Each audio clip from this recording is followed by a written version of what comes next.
free.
One year ago today, PUBG Mobile went online in over 200 countries. On the one-year anniversary of the game, we're here with you to witness the honor and the glory.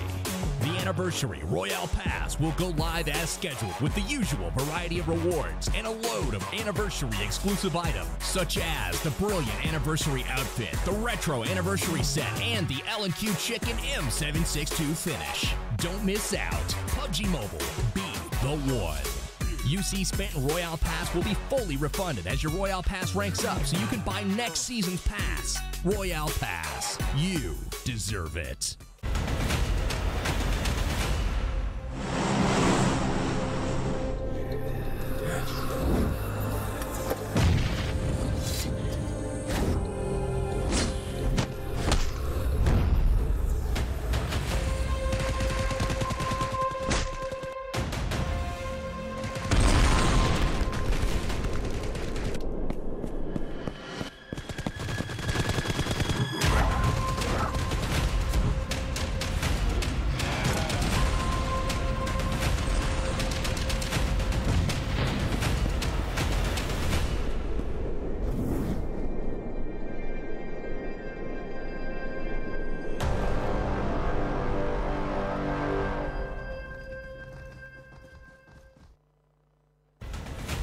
Zombie, Darkest Night, the newest mode in the zombie universe, is here. This time, the rules are different. No more parachuting, as players will be placed at random locations on the map when the match begins, and there is no single winner. Players must work with their teammates to spend one long night in the match and stay alive until the sun comes up. Waves and waves of zombies will spawn during each of the 3 foggy periods at night, and supplies should only be scavenged when the fog fades. The main objective is not to defeat other players, though this doesn't mean they are harmless. Players may need to work with other teams when necessary, but should also watch their backs in case the Fragile Alliance goes south. This will be a unique experience for every player involved. This new mode also comes with a passive skill for every player. Understanding these skills will be the key to staying alive in this long night. Can you ride out the night?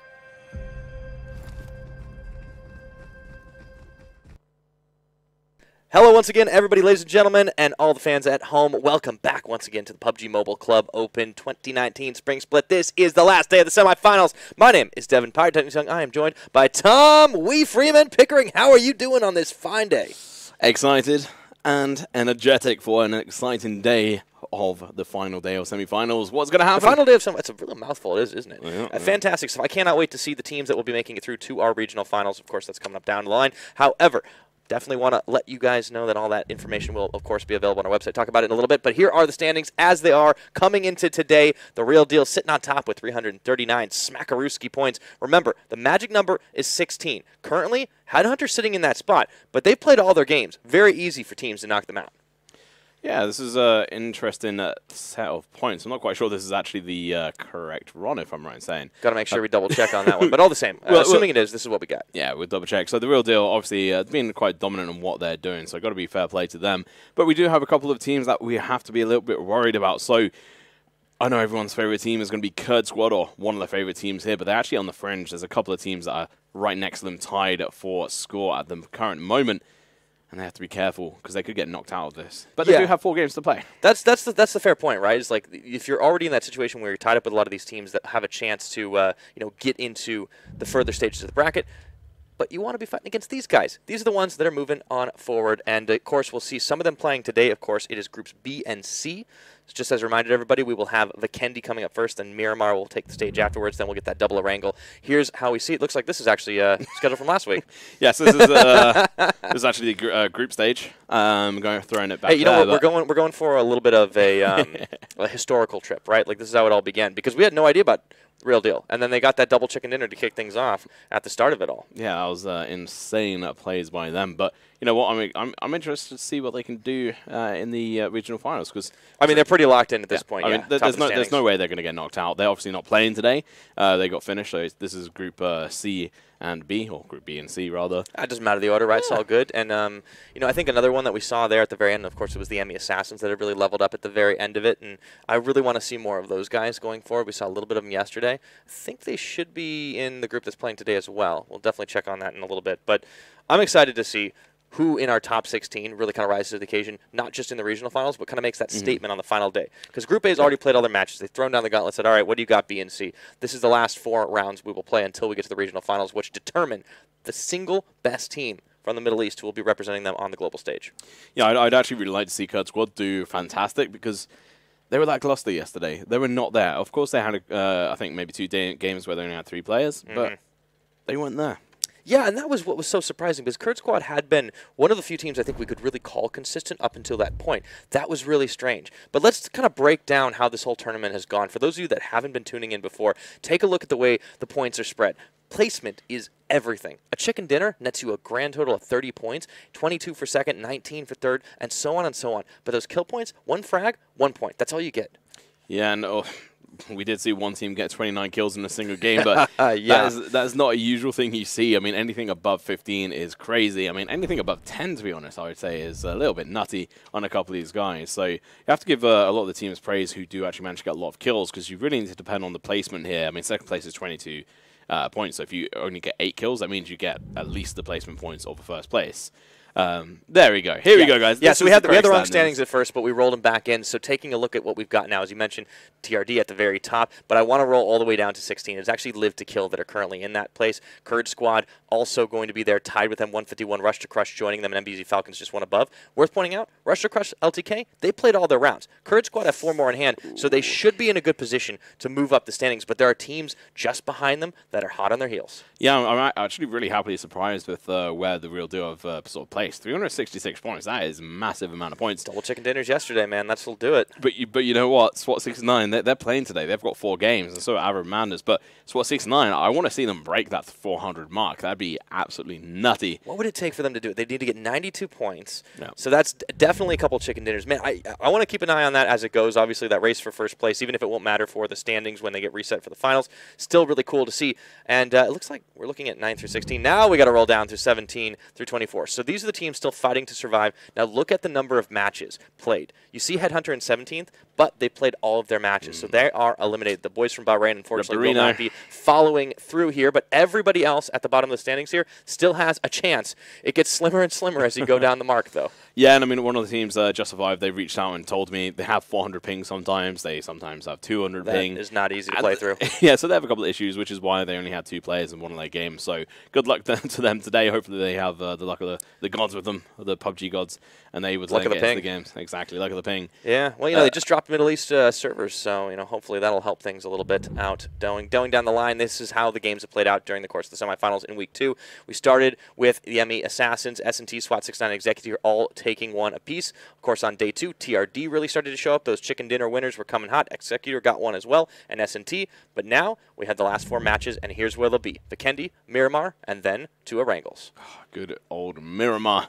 I do like Sanhok a little bit. It's not definitely my least favorite one, but Miramar is going to be a really interesting one to be able to see a lot of these teams on. SWAT 69, I'm interested to see how they perform. Because if we do a throwback, them on Miramar is where they actually placed their first initial 20-kill game, which set the record until last week, where Middle East, the MEA team, the Middle East Assassins, came in and set the new record. MEA in the MEA.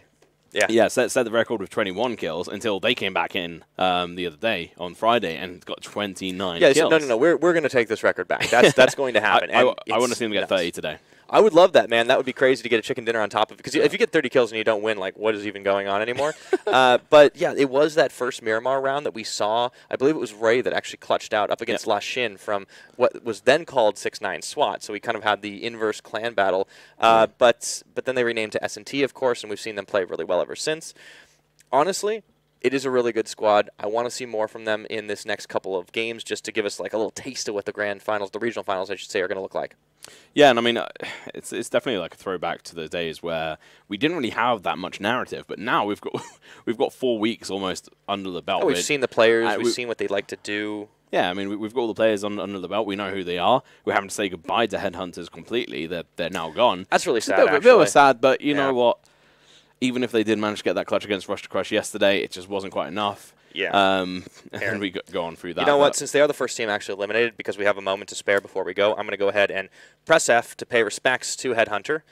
Thank you very much for showing us a whole lot of fun action, and we will see you hopefully in the next event. But yeah, I think for the fans from Bahrain, they can be proud of what HeadHunterr did manage to accomplish. And if you missed any of the action and how it all unfolded up until this point, you can go ahead and check our website out. It is, of course, at clubopen.pubgmobile.com for all the up-to-date standings and statistics. Now, in addition, there's also a place you can go if you missed any of the highlights. We keep all of them on a reel. It is over at our website on youtube.com. It is youtube.com/PUBGMOBILE Don't forget to smash that subscription button. And ding-dong that notification bell. So you don't miss a single moment of the action. Now, there are only 4 more maps to go before we'll see who are top 16 representing the MEIR. And Tom, the competition's going to be really fierce at that bubble, man. Yeah, it's going to be very difficult for a lot of these teams. I think we're going to be seeing Rush to Crush and Live to Kill obviously out of the count, and they unfortunately probably won't make unless there's some horrendous We're looking at blue skies. Games. Yeah, well, you know what? I do like that. I appreciate it because, you know, it's a nice day here in Ukraine. I think we're seeing some blue skies as well. So, you know, hopefully we'll be seeing that on the maps. Hopefully it's mirroring real life. That's how you do it. Well, LTK, Rush to Crush, you got to have your fingers crossed because I mean, that's going to be so hard for them to not, because they don't get a chance to play for it. But, you know, maybe everybody knocks each other out early and then nobody gets any points. I don't know. We'll take a look as the plane is coming down over Vikendi from the northeast over Cosmodrome and down to Dobermesto. Stealing my lines there. Well, I'm the weatherman. Predict the rest of it. Predict the rest of it, Tom. I'll give it to you. Well, we do have Dino Park, your favorite place in the map, and this is my favorite place. Last chance for you to be able to have your finish that you want for it to be able to land on Dino Park. But we're going to be seeing 7T here. They're actually going to be taking the third number tag there, which was actually TRDs, which gave them good luck yesterday on this map. So let's see how they do perform today. Definitely one of the teams to keep an eye out. As well. On top of that, we do have Kurd Squad. Can't quite see them. There we go. Ahmed there, number 13. Oh, that circle, though. Well, it definitely is not a Dino Park. That one's going on Cosmodrome and Trevno.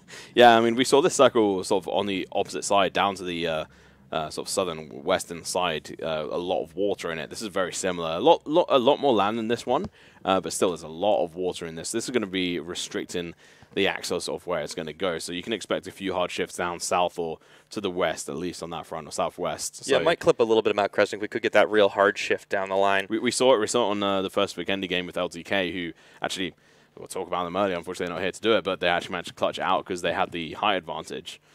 Well, here's SWAT 69, team that you know, we definitely expect a lot of great things from. And then, of course, Kurd Squad, who are the crowd favorites, fighting for their tournament lives. And they're not the only ones. MBZ Falcons also in the mix, beyond the 16th mark and looking to up-jump it. Yeah, there's that sexy little scorpion in his hands as well. So new item. We have seen it come in the last couple of days, and people have been liking it. Yeah, we saw a kill yesterday with it. Just one? Yeah, just one. Were you counting? I'm fairly certain. I try to keep an eye out, and yeah, good eye, Tom. I try to be professional sometimes. Really? But wow, this is the first I've heard of this in 4 weeks. Just kidding, man. Wow, ball busting on the last day. I love it. But we're getting used to each other. Hopefully he's not going to remain quiet today. They did perform decently well yesterday, but they really have to come through a little bit harder today. They're obviously up there, and they're pretty much certain for the next phase into the regional finals. But they still need to be able to prove themselves. They need to try and play with the meta, similar to how TRD were doing yesterday. They actually played a little bit differently, but they played very well, and it worked in their favor. I want to see AM come up with their own strategies. Yeah, even though, like, getting into, like, you know, first versus second versus third doesn't give you a whole tangible benefit for the regional final since the points do reset at that point. It kind of sends a message to all the teams. Be like, do not mess with us. We can be the best on the final day. They still have a chance to put their name in the hat for that. They're 116 points off the top. It's definitely possible that they can move up the standings. AM, one of those teams. We talked about them in SWAT 6-9, and those are the two that still have games in hand. 46 loot in addition. But yeah, for AM, looking forward to seeing what we can see from them here as they play to the edge of this circle. 46 lead. That's not a team I expected to be up here in the top 5. They leveled up, man. We didn't see anything out of those guys until the final day of the group stages, and they just came alive. Double chicken dinners, high placements across the board, and it just seemed like when their backs were against the wall, when push came to shove, they were really able to level up in the clutch. And I think that they've kept that form more or less throughout the entirety of the semifinals. Yeah, and I mean, they're about 50 kills behind AM, but apart from that, they are pretty much only 50 points behind, like around 50 points behind AM, which is definitely madness in that kind of regards, because we really didn't see them pop off in the group stage at all. We saw them come in and we did see them go great, go massive in the first couple of weeks, which has been great. But nonetheless, let's see a first fight. Just survived the guys who said they were going to show up today. They got everybody on their team this time around, so fortunately hasn't had anybody drop off in the loadout. And this is a good rooftop strat from Mehmet. We actually see JS usually not engaging these fights early, but maybe they're looking to pick up a couple of extra points and pick off a couple of the weaker teams. It is KA Squad that's facing them down, and they are way towards the bottom of the standings. In fact, they're our last place team currently. Yeah, and I mean, Just Survive still need to do more than just surviving. They need to go in for the kills, and they actually have an easy chance here because HeadHunterrs aren't here, Live to Kill aren't here, and Team Rush to Crush aren't here. So they only need to get a couple of points, if I'm right in saying. Like, yeah. What? They need to get minimum of 25 Basically points. Just do better than they did yesterday, because obviously yesterday was a wash. You know, we heard from them about how they had the ping issues, how they had a couple players not being able to load in because of it, and you know, in the wake of that, it's understandable that they had a couple of really horrendous rounds. They weren't the only team to do so, but I think while they're at full power right now, we should expect to see a little bit more from them, and they feel confident enough that they can engage onto this KA squad, but they have moved back for now. So this kind of looks a little bit more like day one of the semifinals this week, where teams really started to take more measure of each other earlier on rather than taking the fights. Yeah, I mean, ideally would have wanted to see them fight KA because I think that's a team that they can definitely measure up against, but obviously they can't see each other's names. They don't know that KA landed here. I highly doubt that there's actually a loot pattern for KA and where they drop. From what I remember, there's not really too much of that sort of for these lower teams. They don't really have too much of a landing pattern. A couple of them do, but overall not so much. Not as much on Vikendi, right? Like we see this more coming out on Erangel, the map that has, you know, literally half the map pool in this tournament, but we have had every other map involved in it one way or another. Vikendi has a little bit more, but yeah, it does seem teams are really focusing on the Erangel, which makes a lot of sense, all things considered. Yeah, and so we can obviously see Kraken here on the KS side. He's got a fairly healthy setup, but only a level 1 helmet, so that pretty much means that an AR can double tap him very easily, which you have to be careful on. But he is going to be engaging with 963. This could be a couple of easy kills. Yeah, Escobar is going to get clipped by that one. It's not as much damage as Kraken would have hoped, but it looks like they're going to try to rotate around the side. Always moving. This is one of the things that KS Squad do really well right now, and they're using this low ground advantage quite solidly because it's just so hard for anyone on 963 to see them. They can get into this compound pretty easily, and they've got Escobar kind of locked up for a moment. Yeah, and I mean, 963 are currently in 22nd place, so they're going to have to do a lot of work here to actually get into the top 16. It's still possible for them, especially from what we've seen before.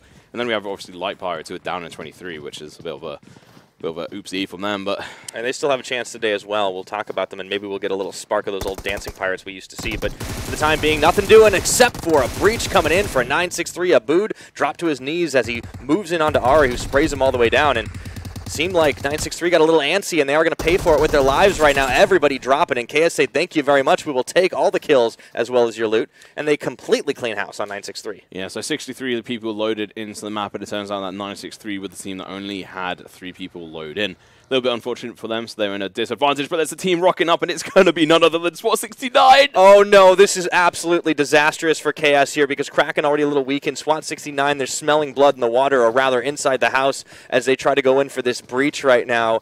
And KS cannot afford this. They cannot afford to lose all their members so early on after such a terrible day yesterday. SWAT 69, this is just what I expected for them. They don't care. They are sharks. They smelt blood, and now they're going for it. And there's such a big opportunity to put out one of the favorite teams right now. If they kill Kurd Squad, there's a high chance that they could get knocked down if any of the other teams perform today. Oh boy, yeah, Groza kind of taking a couple of shots here. Moha at his back. Nice little split from SWAT 6-9, but they clearly want this compound.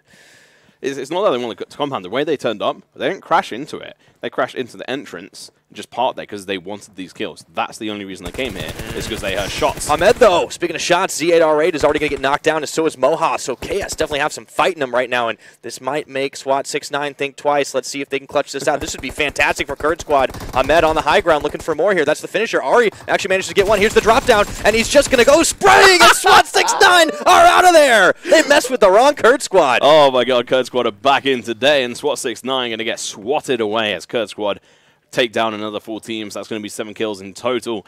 And SWAT 69 going out in probably one of their lowest positions in 14th place, 15th place, sorry. That is one of the most surprising plays, I think, of the semifinals we've seen. The reason we talked this up as a foregone conclusion was because SWAT 6-9 on any day looked better than Kurd Squad. Kurd Squad are a good team, yesterday's results notwithstanding, but we didn't expect that. And clearly, neither did SWAT 6-9. What an impressive performance to take down not just 1, but 2 teams. That was insane. I mean, I'm lost for words because that was just completely different from what I expected from that. I mean, it was from my reaction, the fact that, oh dear.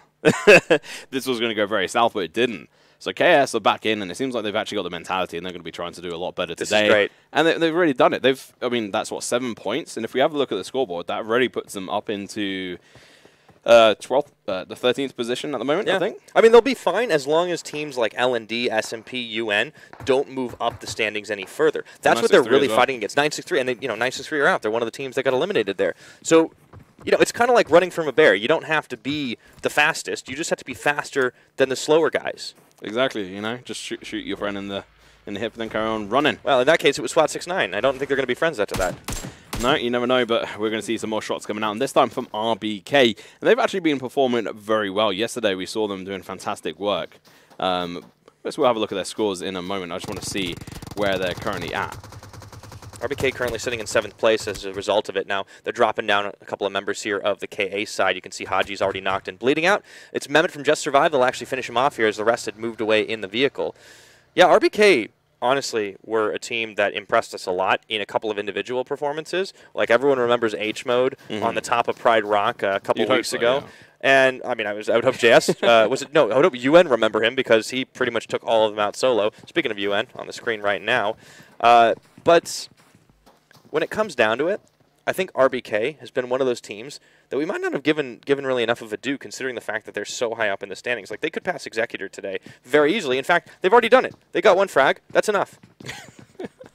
That's not the thing that they already sort of jumped up there above them at this point in time. And, I mean, to be honest, that's fair enough. They are a decent team, and we haven't given them as much, I guess, praise, but I think that's because they haven't really performed consistently. And they're not as flashy, I feel like, outside of H-Mode.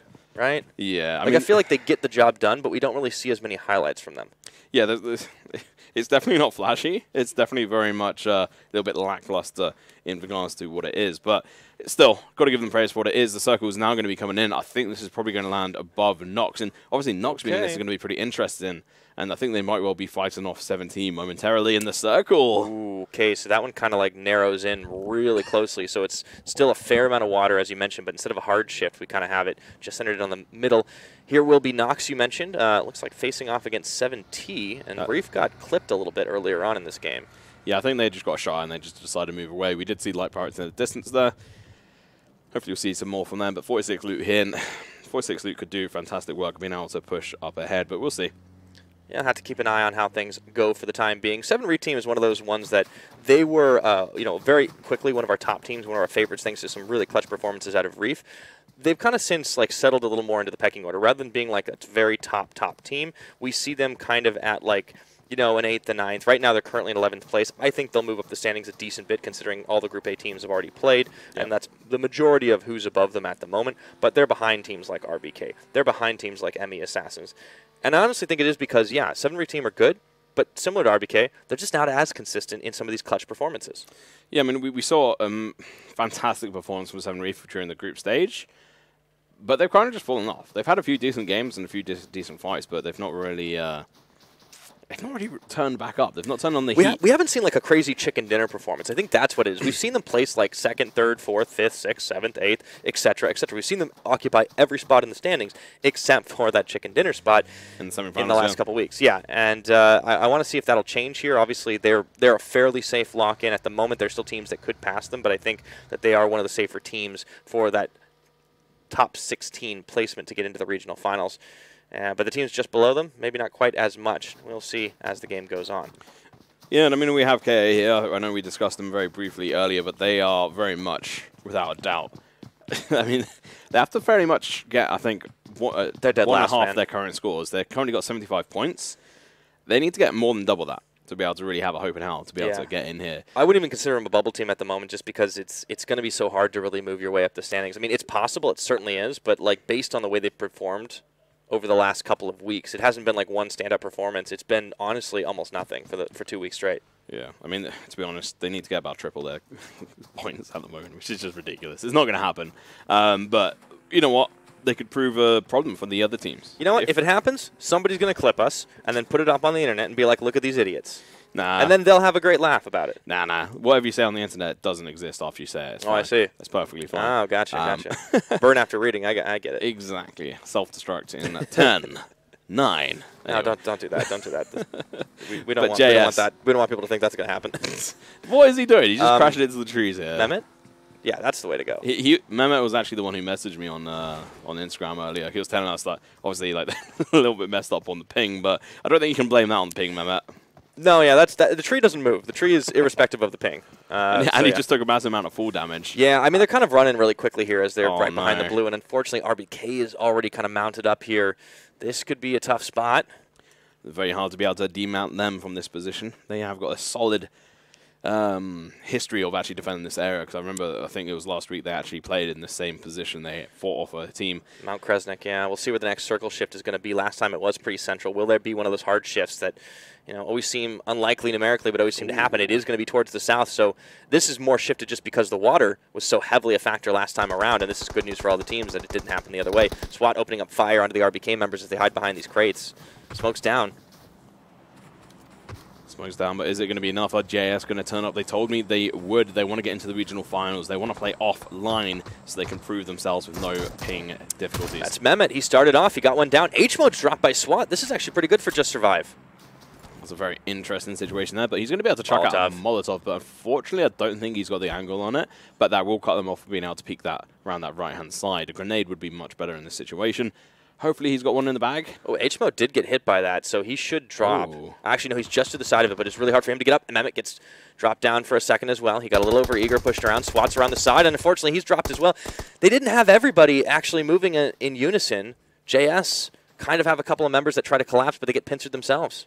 Yeah, it seems like Rip's sort of ability to be able to aim properly is a little bit difficult here. Maybe it's something to do with ping, but we'll have to see. We can only judge on what we see, and that's going to be a weird grenade over to his teammate, but okay.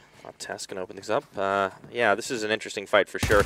RBK managing to find even more damage onto Rip right now, and even when these guys have one or two players knocked or down, it's sometimes a little scary to see them work, and it looks like they will get the better of JS for here.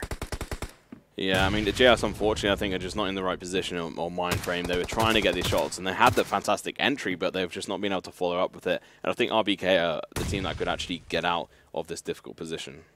Well, the fight's going to be a little longer for the time being. Keeping an eye on how it goes down. Tess still trying to peek around, and you see there's a little bit of information being gained by, you know, the player kind of crawling around there. I can't see if it's Rip or Tess. No, it's Mehmet, so still crawling around looking for the other players as more nades coming through H-Mode. Backed up by his teammates. Oh, he's going to get dropped. That's Rip. And Ripperoonies, you have to say. It's going to be all down to a test. I don't know if he's going to be able to pull this off. That'd be a hell of a clutch. But the blue's coming in. Yeah, with the blue pushing them further and closer together, it's going to be very difficult for them to be able to do anything here. But Rip is down. A test. Last person standing. Yeah, I think he might try to get one more down. That's actually pretty solid right here as he's managed to take down a few members of RBK, but with H-Mode on his feet, this could still be trouble. It is down to an effective 1v1. That's a little bit surprising here, but it's going to be a test jumping out. Oh, looking for it right now. He doesn't quite find what he's looking for here at H-Mode. They're spraying down. He actually gets the elimination. Tess has managed to do it. They've knocked RBK out in 14th place. Yeah, I mean, luckily for RBK, this doesn't really affect them too much. They're able to sort of secure their position currently. That's why they had to be pretty happy with the fact that, like, hey, you know, we're already in a solid position. Maybe we can play a little more fast and loose. And another day, you probably would have seen them ceding ground. Yeah, I mean, all they have to do is pretty much perform in 2 out of 4 of these games, and I think they're probably fine. And even then, if they just perform well enough in one game, I think they're good enough to just be able to play on. And just survive. They do get some pretty needed kills as well right now. Definitely a team that hasn't been known for them, hence their name being Just Survive. But we've seen them place very highly on a couple of occasions, and that's what's kept them relevant. If they can do that with just a handful of players left, that'd be big. But a really good play by a Test there, and he will be able to get ripped back up. Let's see where the next circle goes. Yeah, well, the circle will next go, and I just had a quick check, guys. Oh, circle shifts in, and so there's going to be almost zero no water. Actually, there's just a couple of specks of ice from the river inside this circle. The best part, you can walk on that. Which I love. It's definitely one of the things I actually prefer about this map is that you do have that ice on here. So we'll see what happens with this rotations from a lot of these teams. And I just want to give a shout. Kurd Squad members out there, I see you in chat. Yep. Favorites for sure. Good. I see the Kurd Squad hearts. Keep it up. So either way, back on topic. Let's talk about Light Pirates. I want to have a little bit of a history lesson. Yeah, well, why don't you take us down memory lane to Light Pirates?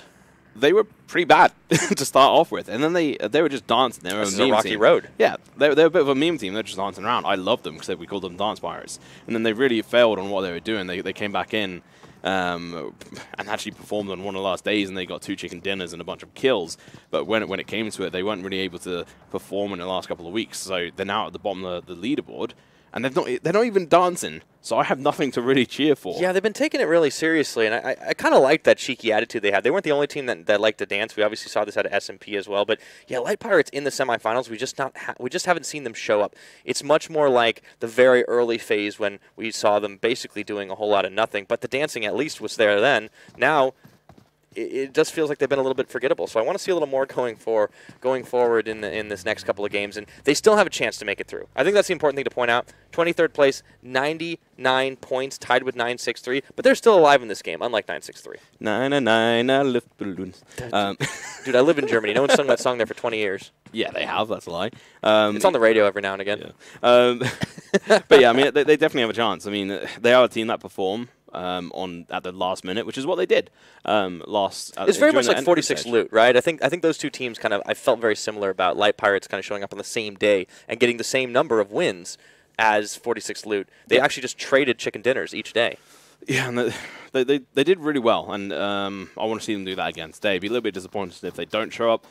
But let's move on from them. We've talked about them for a long time. UN, I just want to bring up Bunama. He's probably the highlight player for them. Yeah, I think that's fair. I think he's the guy who's been able to stay alive in difficult situations, get the final shot. Oh, boom. Ooh. He's dropped down by Moomin from 46 Loot. Yeah, I was about to say we hadn't had any fights for a little while, down to 20 minutes. Circle's starting to shrink in even further, and 13 teams remaining. Boom does get headshot and taken out by 46 Loot's Moomin, and it's going to be Los Kev looking for revenge across the way, but he's only got a bit of a picket fence to cover him.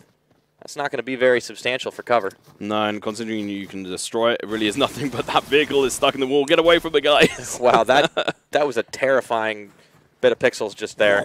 It looked like there was a thermite reaction going off inside of it. I was like, I'm back in high school chemistry class.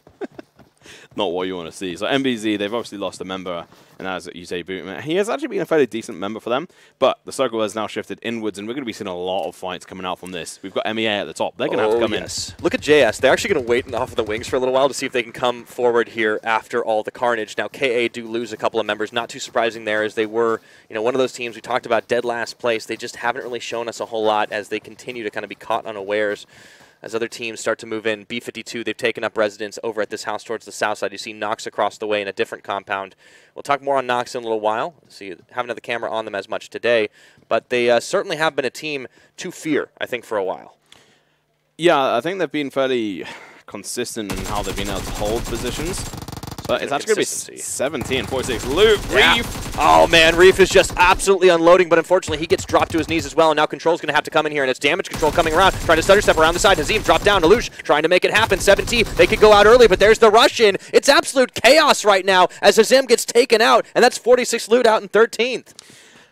Wow, okay. Didn't expect that to happen. One interesting situation is the 7T are going to be able to remain alive, and they do get 4 kills, and they're going to be able to go on through. And they, to be honest, they need to. They're in 11th position. They are mostly secure, but to be honest, their honor's a little bit damaged because they've not been able to perform. Yeah, compared to what we expected from the group stages, right? You don't want to be going in a negative direction. You don't want to be getting worse, relatively speaking, when the competition gets tougher. That ain't going to work for you. But here back are the Light Pirates facing off against MEA, who are a very strong team. This is going to be terrifying as they chuck in the Molotov, looking to go breach into this house. And Light Pirates, we've seen this movie before, and it ends with a bunch of dead pirates in the up in the top of the house. Yeah, a little bit of a weird one, and Bass going to be pushing up first. Okay, sprayed down a Bass. He does manage to get the better of Aras. And that means that MEA just go in with ease. Hama taken down next, and this is an absolute massacre. Yes, there's one member left standing for Light Pirates. I think he's just trying to run away. He knocks down Palestine, but... He does get Palestine. That's clutch right there, but I don't think it's going to be enough. He can't get the finishing blow, and that's going to be the end of it. Out in 12th place are the Light Pirates. They lasted a little longer than we could have expected, but unfortunately, MEA were gunning for him. This is a very open circle coming in next. Yeah, it's going to be brutal for a lot of people. That care package is actually going to be very important for a lot of people to be able to use as cover. A couple of teams still retaining one member even after that fight. We saw Samurai from KA actually moving off to the right side, seeing how long he can stay alive to snag his team a few extra placement points. Meanwhile, Kurd Squad, crowd favorites, opening up, looking for LND here as they're hidden behind this small cover of the hut. If anybody peeks, Ari's going to be able to make it happen here. He actually takes a couple of blind shots. Yeah, they've actually got 8 kills already, so this is really fantastic news for them. Those 2 squad wipes, man. I can't believe it. Yeah, actually it's more than 2 because the first team had 3, the second had 4, so they've actually killed a random guy as well. And they've gotten King already too from LND, so they've got eyes on the LND side, and the rest of them are kind of locked up here. Smoke is down, but Ari just keeps on moving, keeps on getting his scope back up. Yeah, I mean, Ari has actually been one of the more solid players, I'd have to say. Yesterday, he performed very well. He's got half the team's kills already. Peeks out. Yeah, I think it's very fair dues, right? Ebo was the guy in the group stages that was the hero for them, but ever since, Ari's definitely been stepping up when Kurd Squad have been performing. Even when they haven't, he's probably looked like one of the better players. Yeah, he's been able to perform a little bit more consistently during this semifinals, and we do actually see Just Survive still alive. And they're looking for Nox right now. This is a 2, well, technically 1 on 3 at the moment because Galiko's been knocked down. RIP, they are taking it to the members of Nox. That's actually 2 Nox members, 3 now knocked down. It's become a 1v1. Morsey, they were just high-fiving into each other and wanted to heap some praise on a Nox, but they did not deserve it after that.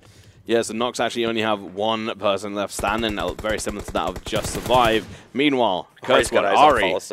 Falestine, though, out in front. Let's see if he's able to see where he's getting hit from. That car, he's getting lit up as he tries to drive away here. Galiko gets taken down, finished off by Rip. Obviously, that was just the finishers of the downs. Kraken, meanwhile, still has sights on Faker, and Ari will be able to finish off Falestine. Kurd Squad are running rampant this game. The Iraqi representatives showing up huge.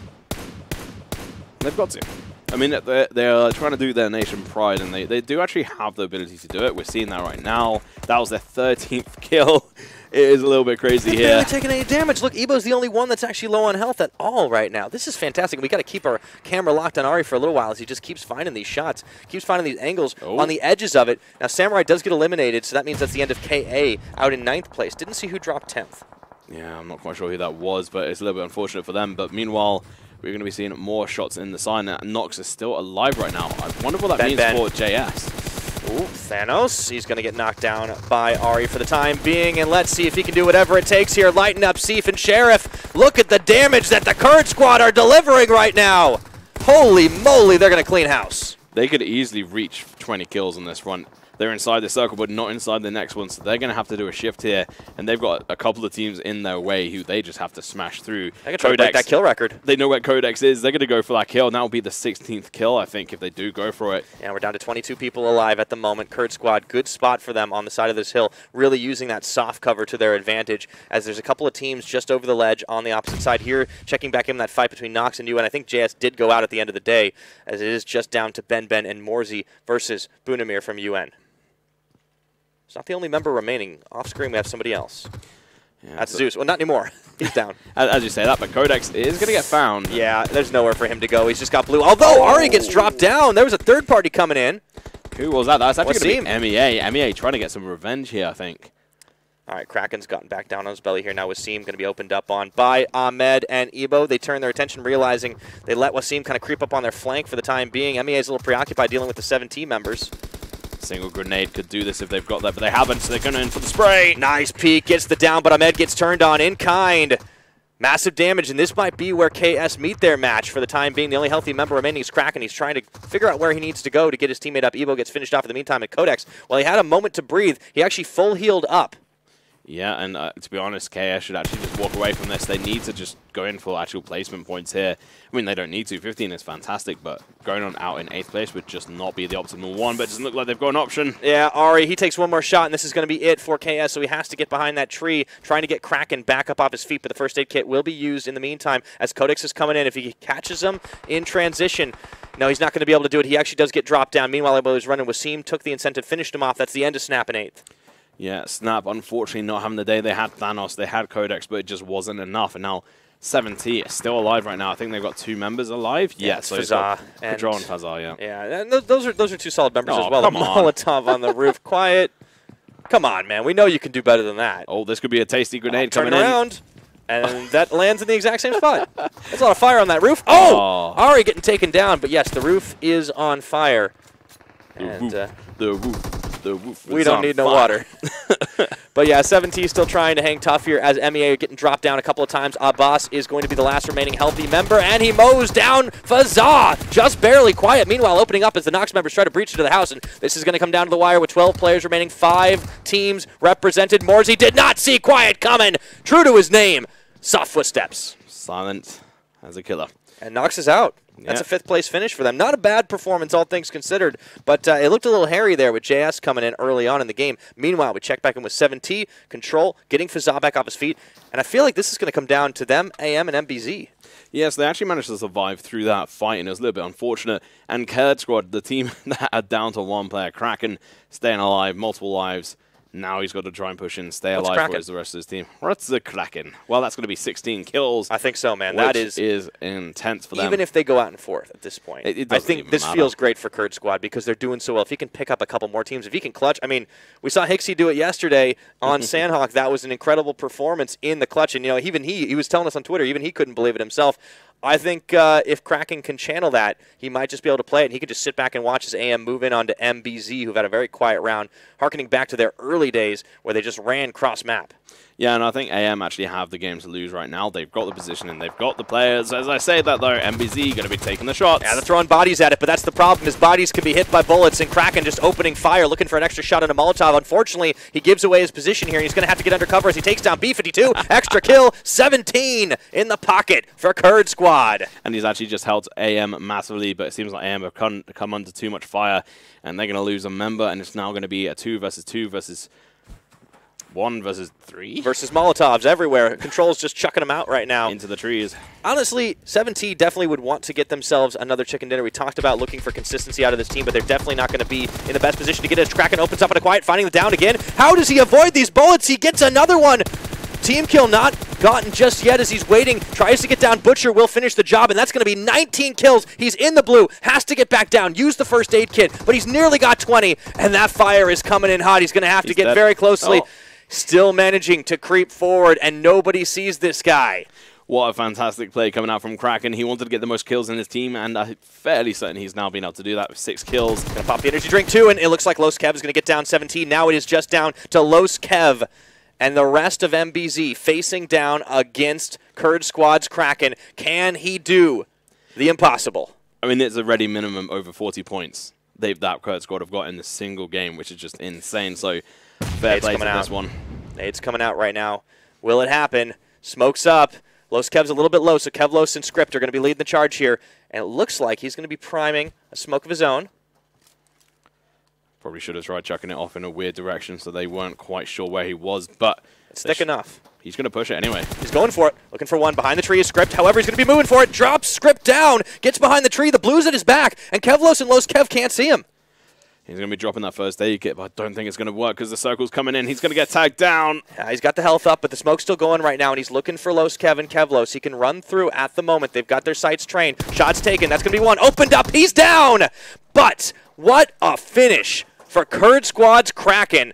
And MBZ will end the round with a chicken dinner. 4 kills to their name. But, man, that was epic. So they in total get a healthy 35 points, which is pretty decent for MBZ. Got to give them props for that. I don't think they've got a chicken dinner before, have they? Maybe one. I think they might have had one, but that would have been a long time ago.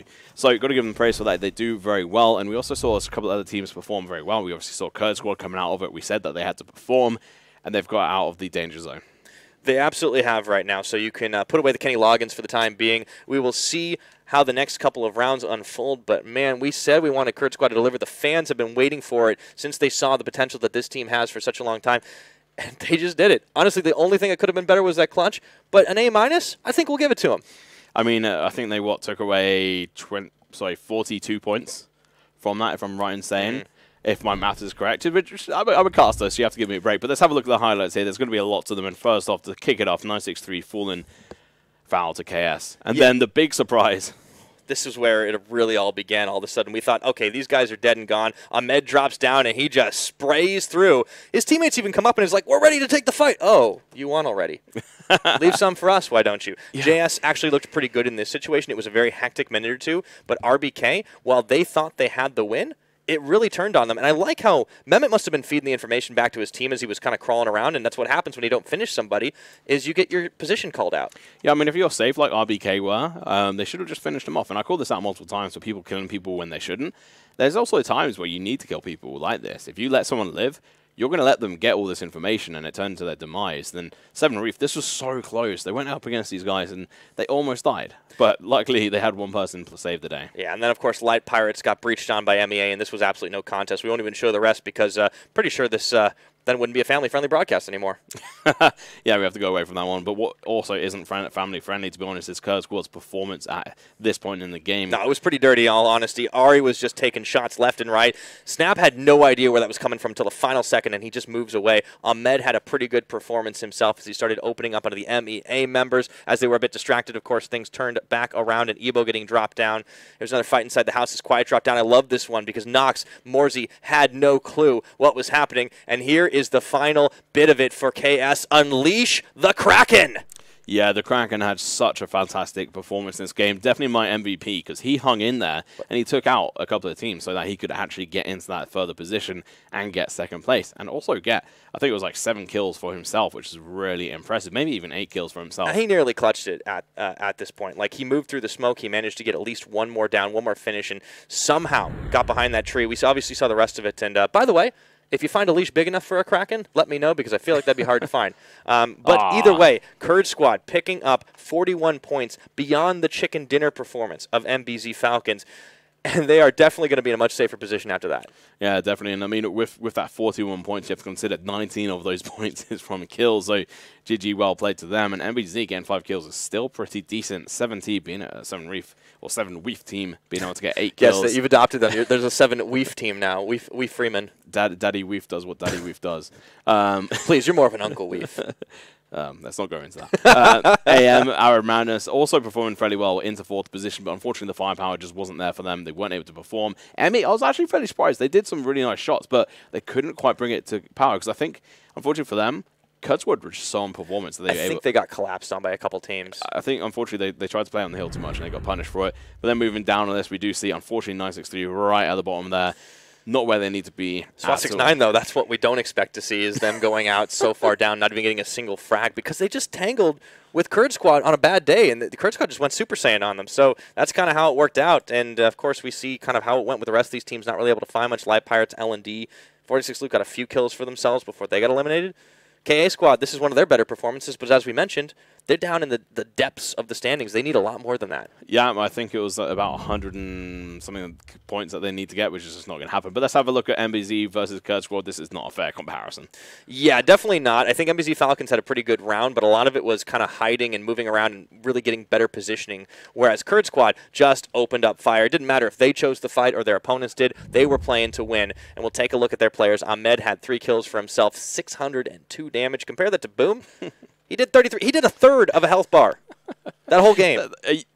That's so a pacifist run, man. Yeah, unfortunately, he was the first one to get taken out from them, and potentially one of the first guys to actually die after that of SWAT 69 and 963. But moving on, Kevlos Coyote, I'd actually expect to do more damage. Only got 131 point damage. Ibo, another player I'd expect to do a little bit better. Still fantastic. 3 kills, 300 damage. Yeah, but Ari was the one who really stepped up in the clutch for this team. He had 7 kills, over 1,000 damage. And compare him to Script, of course, not a bad performance from the MBZ player, but it's definitely not going to be the same. Double headshots, I think we saw a couple of those on the Snap members, and it really looked like it was a Snap. Now, we compare to Kraken, who was the last man standing. He picked up a lot of kills at the end of the day, still did 1K on top of it, and then compared to Aloskiv, who I believe actually took him down. I think that was the 1 kill.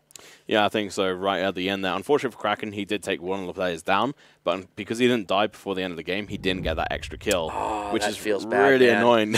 Yeah. That's why I counted 42 points overall, but unfortunately it wasn't. But let's have a look at live standings right now. Yeah, this should be the updates. Just to confirm on it, looking where Kurd Squad are, they are in a relatively safe 12th place position. They are 7 points off of iKurdTeam. Honestly, I feel like it only goes up from here. IK aren't playing today. Yeah, I'm actually really surprised that Team Rush to Crush and LTK are still even on this front page, and I think that's actually... There's a couple teams below them that didn't get a whole lot, but you're right. I mean, this is where it gets really tense. They're watching today being like, please keep being bad. Please keep being bad. Nox obviously way above them at this point because they're happily just finished where they were, so they should be very safe to qualify. But yeah, this, every team not playing today is just going to be kind of like crossing their fingers and hoping things are going to work out for the best. Yeah, they have to play and pray that some of these teams don't because they can't spray. Yeah, they can't do anything because they are... Slam Poetry Day at the PMCO. They are watching right now. They can't do anything. If you haven't followed me or Devin on Twitter, make sure to go check out our tags down below. A lot of shenanigans like this happening on the Twitter pages. We posted a few things. Yesterday, we posted a few interesting things around the Epic Sax music, so go check that out. We can't sing You are it a big on here. fan as well. You can't find Epic Sax music, but you can find all the information on the tournament, including standings and up-to-the-date information, as well as all the news on the tournament. It is over at our website on the bottom of the screen, clubopen.pubgmobile.com. Easy peasy lemon squeezy, and if you want to see highlights like yesterday's play from Hixie, you need to go check out the YouTube because it's going to be on there and you have to go find it. Absolutely. It is, of course, youtube.com/PUBGMobile Esports. Don't forget to smash that subscription button. And ding dong that notification bell. Right you are, Tom, so you don't miss a single minute of the PUBG Mobile action. It's been a great first round, but Miramar is up next. Don't you go anywhere. Don't touch that browser. We'll know if you do. We'll be right back.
Play PUBG Mobile for free.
1 year ago today, PUBG Mobile went online in over 200 countries. On the 1 year anniversary of the game, we're here with you to witness the honor and the glory. The Anniversary Royale Pass will go live as scheduled with the usual variety of rewards and a load of anniversary exclusive items, such as the brilliant anniversary outfit, the retro anniversary set, and the L&Q Chicken M762 finish. Don't miss out. PUBG Mobile, be the one. UC spent in Royale Pass will be fully refunded as your Royale Pass ranks up, so you can buy next season's pass. Royale Pass, you deserve it.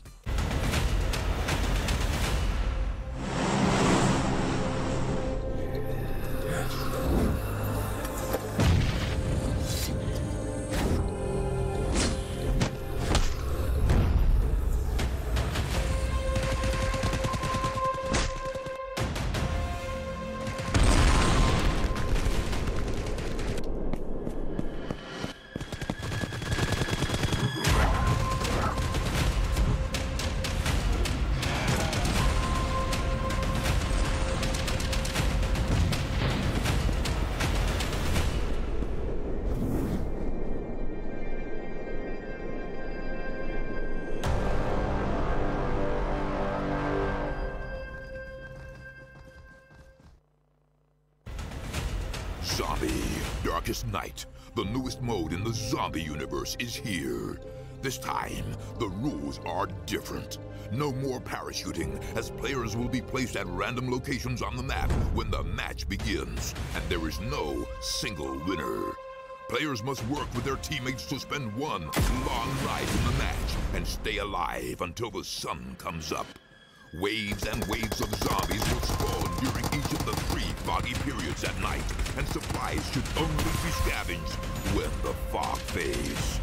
The main objective is not to defeat other players, though this doesn't mean they are harmless. Players may need to work with other teams when necessary, but should also watch their backs in case the Fragile Alliance goes south. This will be a unique experience for every player involved. This new mode also comes with a passive skill for every player. Understanding these skills will be the key to staying alive in this long night. Can you ride out the night?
Welcome back, everybody, once again to the PMCO 2019. It is, of course, the spring split, and it is definitely the last day of the semifinals here for the MEA region. I am still Pirate Titans. He is still Daddy Weef. I'm just going to let him say it because, yeah, let's go with that. That is definitely not his Twitter handle, but you can see it below, fortunately. They've got my name wrong. It's supposed to be Daddy Weef. No, it's not. You're just trying to make that a thing. It's not going to be a thing, Tom. You brought it up. I let you name yourself. Clearly, I made a mistake. But you know who didn't make a mistake that last game? It was Kurd Squad. They were everywhere. They got the most points in the round despite not getting the chicken dinner because 19 frags, man, for the crowd favorites. How about that? Well, they didn't make a mistake because they didn't win. But MBZ Falcons did. So harsh critique, my friend. Obviously, Kurd Squad fans were not screaming their name loud enough, although we did see a lot of hearts in chat. We did need the more hearts. Keep on sending them up for sure. Yeah, but they played really well, and I have to give them mad respect for that front. I think they got one player who got 7 kills, 6 kills, and then they were quite stacked. Yeah. But they also had really support, even on the players who weren't doing fantastic. There was a couple of sort of the bottom, like further down teams. Oh, Daddy Weef. See, at the bottom there. Oh, Daddy Weef. That's not actually his Twitter handle, by the way, but you should take it maybe. I will. I have to go create an alt account on that. Alter ego, Daddy Weef. That is actually going to be like, it's like your Tom After Dark. Daddy Weef. This is terrible. Hold on. Send help. You can't even read that. You can. But yeah, so thank you, producer. That was hilarious. I was about to drop a F-bomb there because it was so funny. This is the wipe. This is the Tom. Stop talking wipe. We're moving into Miramar for round 2, and it's another vertical plane path. What is going on the last couple of days? I don't know. Maybe they want to shake things up, and there's actually quite an interesting circle because we've not actually seen one like this before. It's not circle, sorry, plane path, and it's actually a better one, I think, for the longer game. So we're going to be seeing a lot more teams drop off at the points they want to because it's almost a central plane up vertically, so it's going to allow a lot of teams to spread out on either side, to the east or to the west. El Pozo is an option. Campo Militar is technically an option as well. There's a lot of cars on that top road. Right. Everywhere. Well, where do you expect the teams to actually go? We've already seen MEA and AM drop out. Yeah, so they'll be going to Los Leones. We're going to be seeing people in Picado. We're going to be seeing people in El Pozo, San Martin, Hacienda, Monte Navarro. There's a lot of places, and I'm fairly certain they're going to go around those areas. Ooh. Hopefully we see some teams rotate over towards El Azahar, though. A lot of teams really dropping out by San Martin. We'll see if they actually do decide to drop closer to the center, or if, as you mentioned, we'll see some people go a little further out to Al Azahar. There's one team that has dropped on the island, and that is 963. Probably hoping to avoid some teams here and maybe get the off chance that it's a Prison Island circle. We did have one of those. Yeah, it would be quite funny if it was, because I'd actually feel sorry for them, because they're probably going to die. Oh, my goodness! We might actually get it. That'd be a hardship, but still. It's still completely possible. I mean, on the hard left there, I mean, there's really not that many circles. We actually see that much of the mountainside in the circle. And we actually see some sexy parachutes coming in here, guys. Yeah, I love it, man. Yeah, you know, if you want them, go make sure to check out the store on PUBG Mobile. It's pretty extensive on what you can get. Meanwhile, we're going to be seeing AM fight up against LND, and I think we have a bit of a favorite who this could be, but if Faker shows up, we haven't seen much of Faker the last couple of days because it's just been L&D getting mowed down in mass, and well, it's worrying to see. But I mean, he was a bit busy playing League of Legends.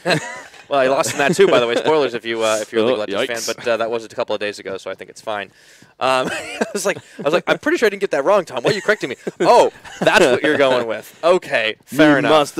Me Master Daddy. There you go, new one as well. No, but, no, I'm putting my foot down. You are not getting that. Hey, I'm the daddy. I'm the one that's put my foot down. So either way, let's back into focus here. So if I'm right in saying they have actually dropped over towards Las Leons, which is an interesting drop for them. Yeah, we don't see that all the time, do we? No, not for them. And I thought they would have gone somewhere else. So it's a little bit strange. But Nox, in the meanwhile, I can't quite see where they are, but we'll see eventually. And this is actually one of the teams rotating. Loot 46. They're actually heading over to, 46 Loot. They're heading over towards El Azahar, which is a really good drop for them. Meanwhile, we are going to be seeing, so they are in Los Leones, and this is quite an interesting drop. There's a lot of space. It's a huge area of the map, right? And like we always talk about, this is one of those big differences between. Oh, hold on, Kraken's popping off again onto a test. I saw the kill feed. I mean, what have Kurd Squad said? They've definitely said. Well, what have they said, Tom? Where are you going with this? Something about Krakens. Oh no, I'm not going there. I'm saving that one. I'm saving that one, man. All right. Well, either way, they are definitely going to be starting to pop off. They started the game with a really easy kill onto one of the members of Just Survive. I don't know if it was easy, but it very much seemed that way. So we'll have to see as it goes forward. But meanwhile, Nox, they are going to be able to loot up fairly safely here. This should be Monte Nuevo, where they are going to be able to loot up. Now we're going to be seeing the fight. Yeah, this is going to be the Kurd Squad fight. We'll see if they're able to take their hot streak from Vikendi all the way over here into Miramar right now. Meanwhile, KA bit of a team kill action going on the screen. That was a bit awkward, unfortunately for them. Ari's going to prime himself a grenade here, looking for Mehmet. Okay, I do realize they're trying to go up the scoreboard, not down, right? Yeah, I'm not entirely sure they do realize it. Mehmet gets knocked down by Ebo. There's a headshot there as Rip gets turned around, and, well, Rip and pepperonis, my friend. Okay, oh, that's going to be SWAT turning on onto Ari again, but he gets turned on once more, and that should be the elimination as Mehmet goes 6 feet under. That's the end of it for Just Survive, and they clearly didn't do that this time around. Well, Just Survive, you told me that you're going to be here, you're going to perform. You kind of did in the first game, but then what happened? You were the first team to go out. I don't know, man. That's a little unfortunate. I think they didn't want that fight either, but it was really big to see Kurd Squad coming and performing once more. We actually have only 57 players in, which means a couple players might not have loaded in. We've actually dropped early. Yeah, 3 players that haven't loaded in. Oh, yeah. I'm fairly certain we haven't seen any other kills, if I'm right in saying. Well, other than I think it was Samurai. Oh, yeah, and Samurai. So, yeah, okay, 2 players that haven't loaded in. And it could actually be KA who only have 1 player left now. Theoretically, that's a possibility. That would be bad. If the team that kills KA is KA. Oh, Miramar opening up on an MBZ, and they just get 2 dropped immediately. What were they doing? They hesitated for ages in that car. Now Script is going in for a run. He's going to get chased. The shot's coming in. It's happening over and over again. He's just trying to play ring around the Rosie right here, and I think this is going to be easy. They just didn't have any loot. And Bonamir is just going to clean them up. So it looks like they have 1 player left who's run for the hills. This is a weird play, man. What is happening? What are they doing? So they got the chicken dinner last game with 6 kills. This was the exact opposite of that. They still have that 1 member, which is still just terrible. The fact he that just killed them and took their car, and then Loskev is just running away. This is like a bad horror film. He is their best member, so fair play to them on that front. He's the only one with a gun, too. And yeah, I mean, it kind of says a lot if none of your other players have got guns. That's just a terrible play by them. So, by the way, ladies and gentlemen, that's why when you're driving down a desert road at night, never stop for any reason. No reason. That might happen. I think they actually crashed into the rock or got stopped. Also, don't crash into the rock. Just a public safety announcement. Yeah, don't get shot by a hail of bullets as well from one of the UN members. Well, hopefully the UN aren't shooting at you because that's a little bit of a strange situation. I feel like that would be a very wacky thing indeed, for sure. We've seen some strange things in this tournament so far. Yeah. So down to 15 teams, almost down to that 14-team mark, and we're going to be seeing the Dancing Pirates, or not so Dancing Pirates, inside Driving Pirates.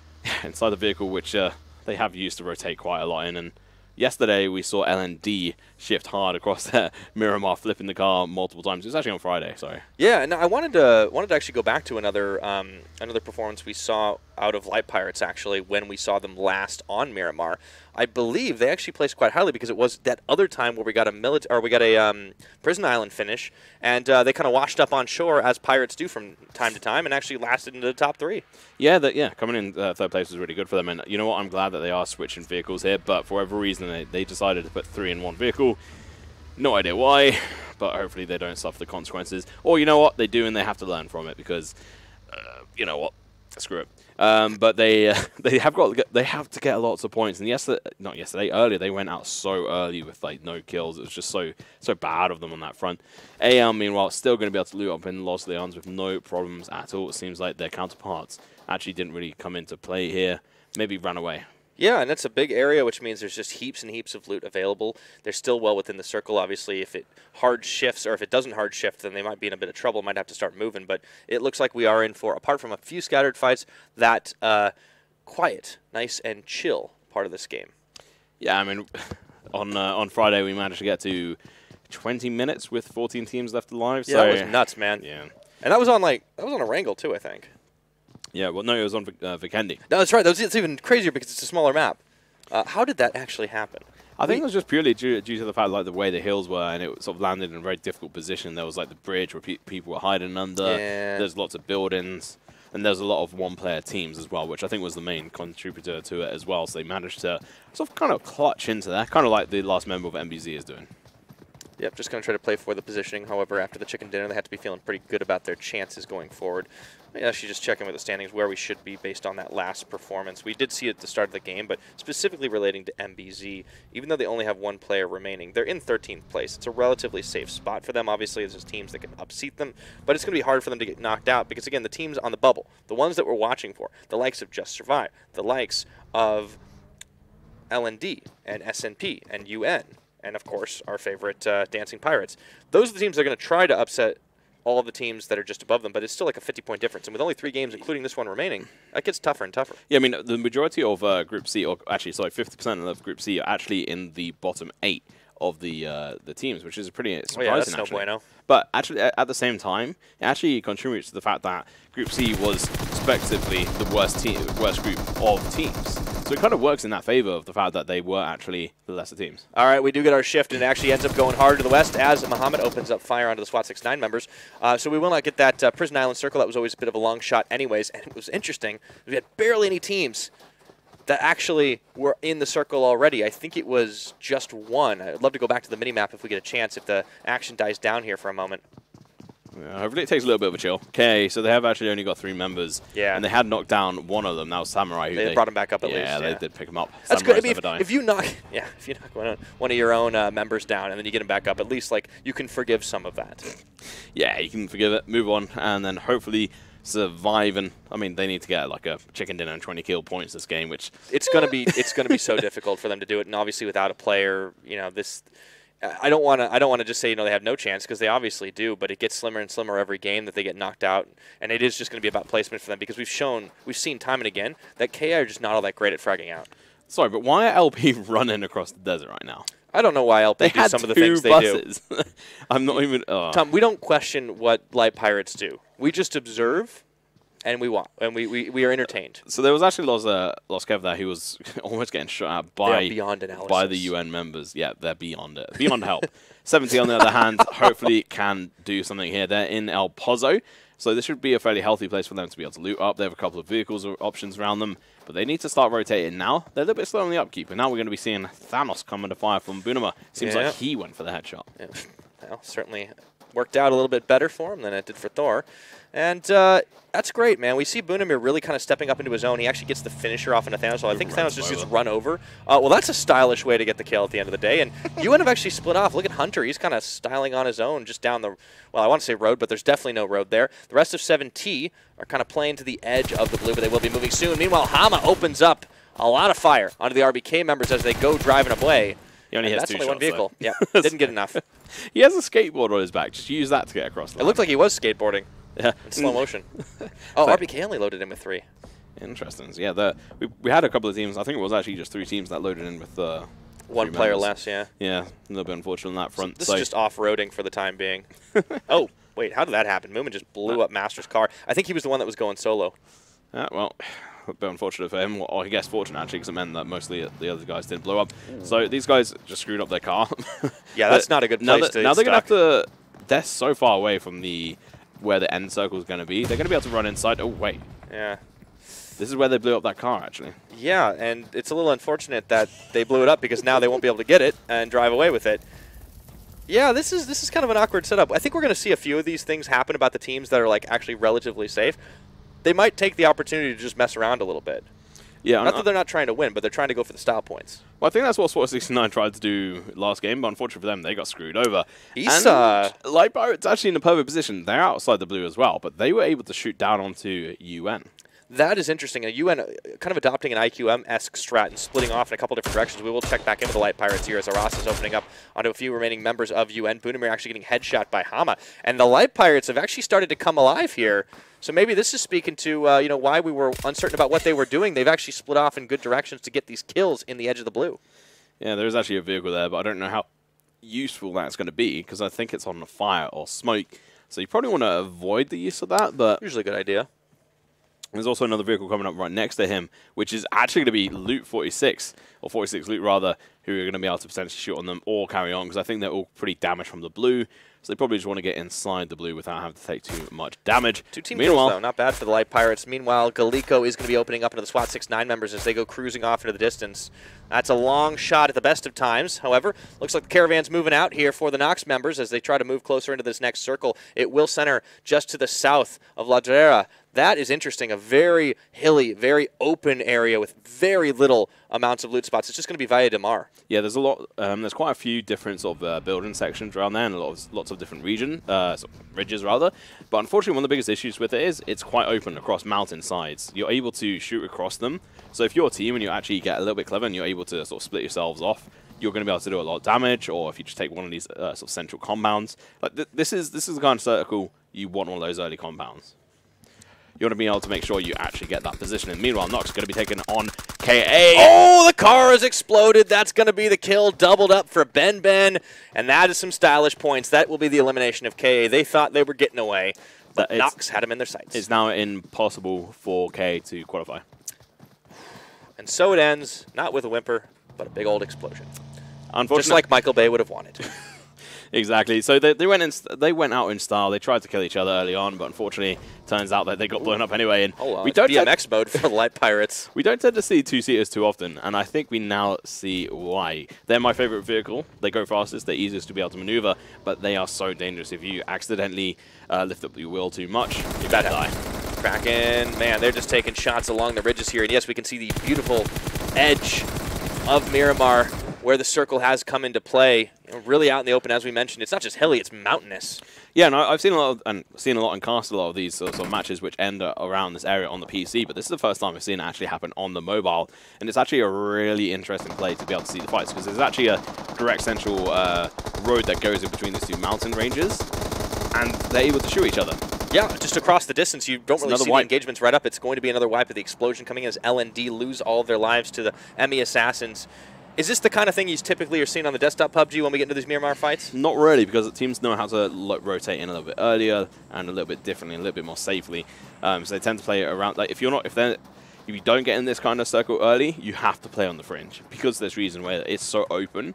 The sort of landscape is so easy for these teams to shoot like they've just done that you have to be very careful, or you need to be in split vehicles and try and make them shoot at multiple points. Gotcha. But we'll see. Really interesting stuff for sure. We are down to 12 teams here as we just see one getting wiped off after another 46 loot, finding themselves with a rare house here on the ridge. Ahmed has got him in the sights. The next circle does come in, and this actually favors the MEA as well as 963, who have kind of managed to survive for a while here as they moved up north into Via Del Mar. Easiest transition for them. Somehow they've... Oh, that's a bait. Go on, Ahmed. Go for it. Go for it. He keeps looking at it, looking back at the scope. Do I really want this? I don't know. Ahmed does get dropped down, so that was Hazem who actually caught him while he was hesitating in rotation here. Aras gets killed by the play zone. Light Pirates kind of cruising on through. Those who control the houses definitely have a significant advantage here as Molotov is even opening up now onto some of the Light Pirates members. Yeah, seems to be a little bit of lag there as Hammer was glitching up and down the mountainside, but he's going to be able to survive here for now. Meanwhile, AM still have all their members alive. KS as well, they got Ahmed back up. This is good news for them, but they still have to rotate into position and face a couple of people. It's going to be very difficult for them. Yeah, it certainly won't be very easy to get involved with all these fights without all the fire coming down upon you from above. It is certainly a bit of a death valley for the time being if they go onto the lower edges. It's not even that hot just yet. You know what? MEA, they're back. I think they're going to be able to prove very, very fruitful here because they're one of the early teams. But they're also a very good team. I have to give them more props, but they do have a team right above them.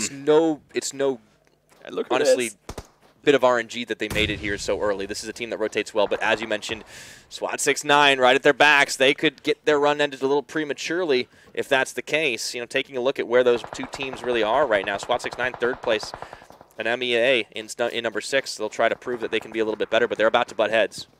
Yeah, see what they do. I mean, obviously, SWAT 6-9 were a little bit flat-ended last game. Let's see if they can perform a little bit better this time. They're not running smack into KS this time around. That was a big eye-opener for everybody, myself involved. Meanwhile, so we actually just saw MBZ, the last member of them, take out Light Pirates. He just finished off Hamas, who I think was... Not the last player left, because the team counter hasn't dropped yet, but very close. Now Los Kev, he's trying to dance away from the bullets of Ray. It worked. Don't worry about Ray, as it were, but you kind of need to, because he's definitely one of the better players here. Ray made his name on this map. He really did. That 20-kill record setter for a long time. Or Luz getting dropped down by Groza from SWAT 6-9. And now it's these two compounds between them and MEA. This is going to be really interesting to see who ends up kind of winning this one. Yeah, I mean, MEA have the height position, but they're actually not in that top building at the moment. But they're trying to chuck in these grenades, which is just going to prove a little bit too hard, I think. Finding some more damage. He finishes off Molotov from across the ridge. Interesting. And Butcher dies to Hazim. He was bleeding out anyways. Look how close Guns is to this. He's getting a little bit too far in there. I think he needs to be a little bit careful. Yeah, but Loskev is still peppering everybody at the backs with bullets. This is really keen right there. Ooh. And Ray's dropped down by Wasim. MEA, they've just dropped a clutch player. This is the time to breach. This is the time to do it. They've got the down player. They now need to make it that purchase a little bit further. But in the meanwhile, Kurd Squad taking teams down. But SWAT 69 on fire. Fire in the house right now. It looks like Moha's going to have to use his first aid kit. He just gets outside the range of the flames, but they can't afford to pick anybody up right now. So it will be no, excuse me, Ray. They should be able to get back on. Z8 already holding the line. He's already got one drop. That was Wasim. Guns going in, and he manages to finish the job, but they took heavy casualties in the meantime. Let's see if they can finish the breach off here. Groza's still crawling around, and Ray's going to have to try and be the clutch player. He's got almost no health left, but neither does Guns, who gets dropped down. And meanwhile, that's Falastine going out as well. I don't know. It looks like Abbas is still going to be in this mix right now as Moha gets dropped. And this is a completely indecisive victory just yet. Abbas still trying to find the last play as he pushes in onto Ray, getting the finishing job. That's a 12th place finish for SWAT 69. And MEA are going to be able to push themselves up to 8 kills total, which is fantastic for them. But they did take a loss. They've lost one of their members, but they're going to be able to pick up the other 2. The circle just loves 963 today, man. This is great. Look at they're just sitting there right on the edge of Via Del Mar, and they haven't had to go anywhere as it hard shifts to the south. They will run smack dab in RBK, and it looks like UN in just a moment. Yeah, I mean, they need to get a minimum of like 52 points. Minimum. And that's saying that all the other teams don't perform at all. And they might be able to get in. There's a very small chance. See, they're kind of playing the strat of hoping that all the good teams take each other out on these ridges, and then they'll just be able to come in and clean house at the end of the day.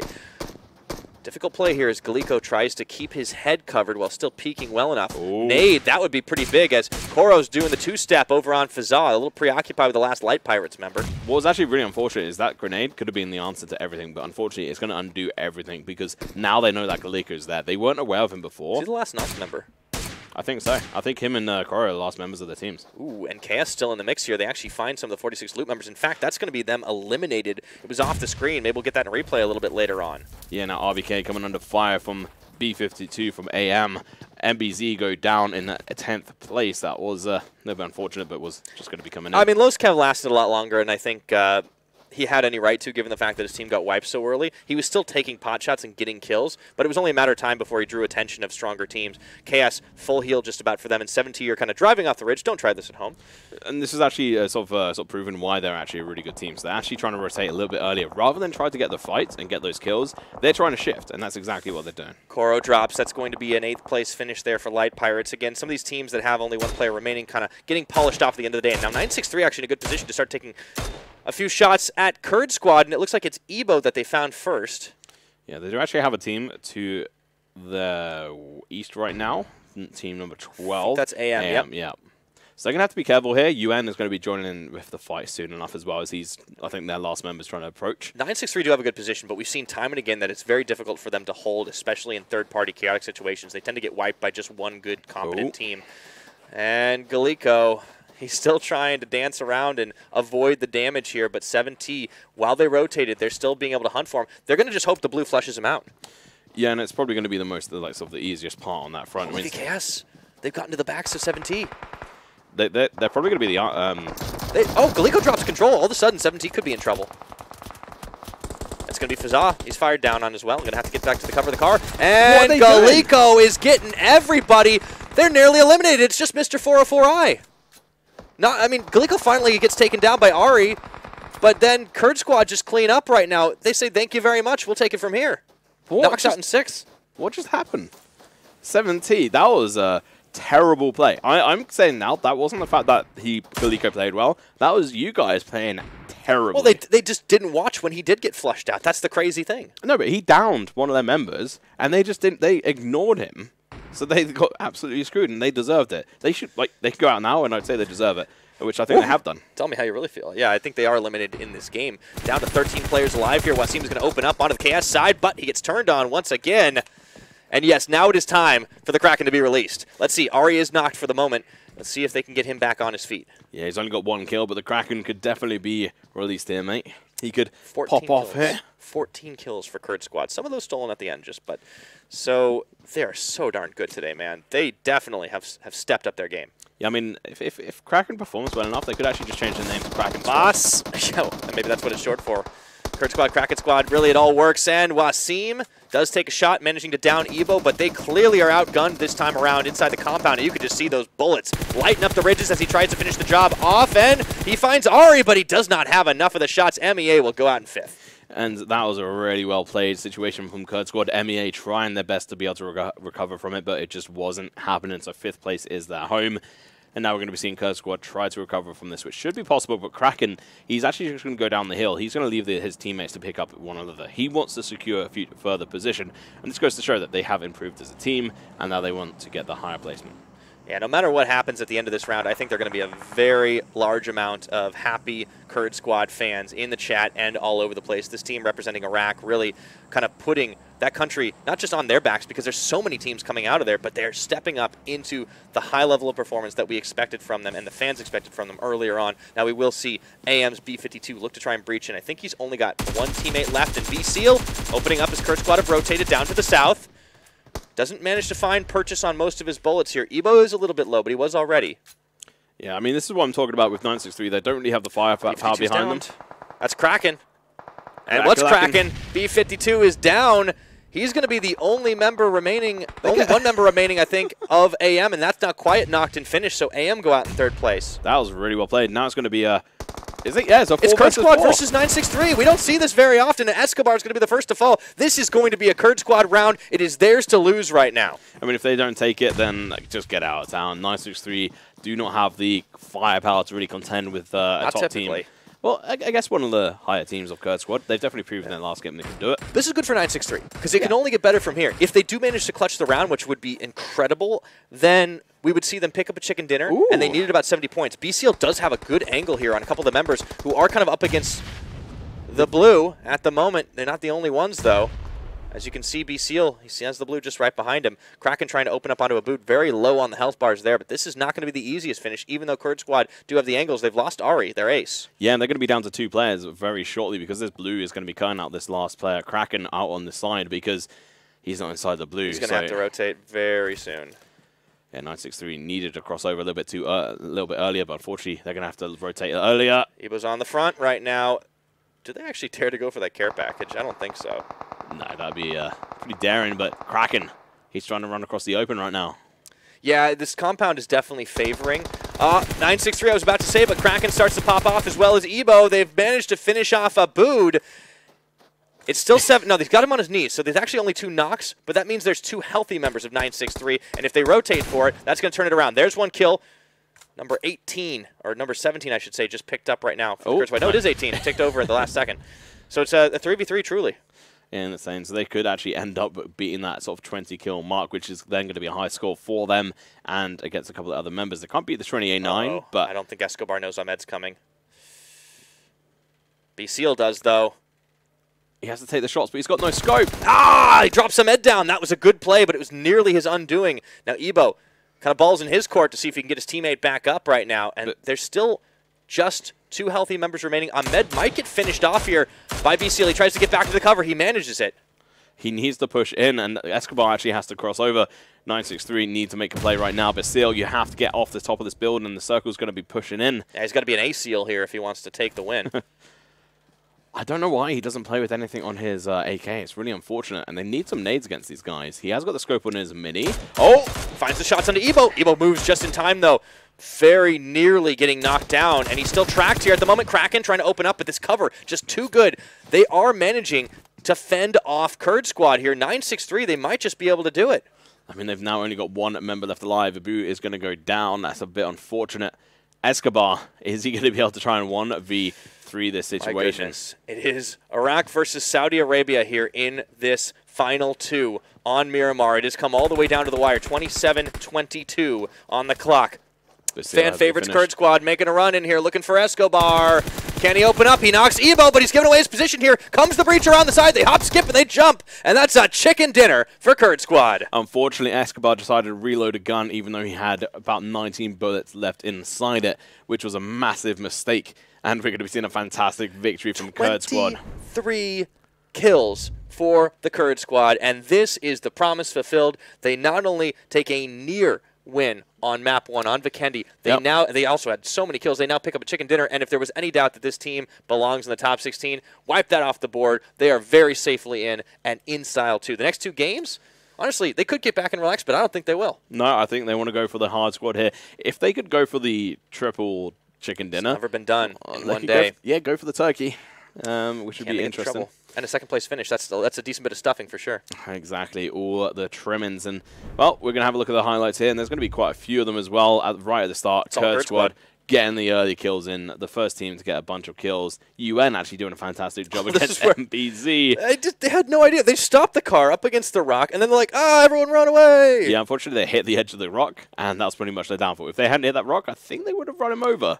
Yeah, they must have expected that they'd be able to go pick up some loot quickly because they were kind of caught in rotation trying to find a good loot spot. And, yeah, unfortunately, that's how it ended here. Zeus did get dropped down by Issa, and Light Pirates actually had a decent round in the beginning for them, but unfortunately they ended up splitting off later on. And then Ben just taking the shots and finding even more for himself. And then a really good performance from MEA coming in here. And it had to be a clutch play because SWAT 69 were on point, but unfortunately not well enough as they got smashed down by MEA, who did survive with an extra 2 players. So they managed to take through 3 players from that fight. We move on. Unfortunately for MEA, they bumped heads with Kurd Squad. Yeah, Kurd Squad just playing on a whole nother level today for sure. And you could see here was where the fight started to get real heavy towards the end of the circle as a boot got dropped down. It kind of went on like that for a little while, but at the end of the day, well, we'll see the top teams, but these are the 9th through 16th, and just survive another round where they failed to pick up a single point. I think this might spell the end for them if they're not careful. They've got 2 Erangels to try and turn things around. Of course, KA Squad, as you mentioned, pretty much eliminated. But here's the top right now, 51 points for Kurd Squad. I said 23. It was 21 kills at the end of the day. But even if I can't maths, there was definitely some good points picked up by 963, who now have a fighting chance. Yeah, and that was actually the joint top, sort of second place amount of kills we've seen across all this region. Meanwhile, look at this damage coming out from Kraken, 980, 829 from Ebo. I mean, that's Kraken lacking for sure, man. Ebo comes up with a second place finish on the damage charts, but it just nearly wasn't enough. Yeah, and we do actually see Galiko there, down in 8th place. He actually managed to take down 7T, but he didn't really do too much damage. Oh, that's what, yeah, I was trying to think, like, when did Galiko do damage? Oh, yeah, that's because 7T turned their backs as he ran at them, guns blazing. And, of course, here's the kill leaderboard, and that's no surprise with 2 KS members taking the top spot, Bunamir as well as Kraken after that. Yeah, and we do actually see a surprise result from Lost Kev. He actually managed to get up there, even though his team were screwed over. Almost the perfect 3K damage from the Kurd Squad, but they dirtied it with that extra 6 damage, rather. But still, fantastic. Yeah. 21 kills. This is not a fair comparison either, because we're looking at UN over in 4th place compared to them, but 21 kills for Kurd Squad's insane. 3K damage. It's just going to be all about that right side. And oh, okay, we're actually taking a look at 963. We got a little debated by production for a second. Damage numbers still honestly not that impressive for 963 because they just sat at Via Del Mar the entire time. Yeah, I think it's still quite important to be able to highlight this because they are in the end fight, and 963 had an opportunity to be able to take down multiple of the members of the Kurd Squad. They took down Eri. You almost said the Kraken Squad, didn't you? Kraken Squad, yeah. I mean, that's kind of what it was after this. And here's Kraken himself, man. 4 kills, 980 damage, nearly goes for that 1K. And he was also a pretty big runner this game, 9K distance traveled. Yeah, quite a lot more than those other guys. And, I mean, 963 could have been able to try and take that one through, but unfortunately they just were not able to really sort of clutch it out. They could have taken down Kraken, who was behind that tree, but they didn't make full use out of nades or smokes or anything. So, unfortunately, they were just outmatched in skills and shots, which we saw a couple of times. It's all Kraken, man. It's Kraken versus the world here, and he's just kind of stepping up. Obviously, he did have a team. We joke a little bit, but yes, everyone from Kurd Squad stepped up. I think Ari had another great performance, and I really want to give credit to all that team for.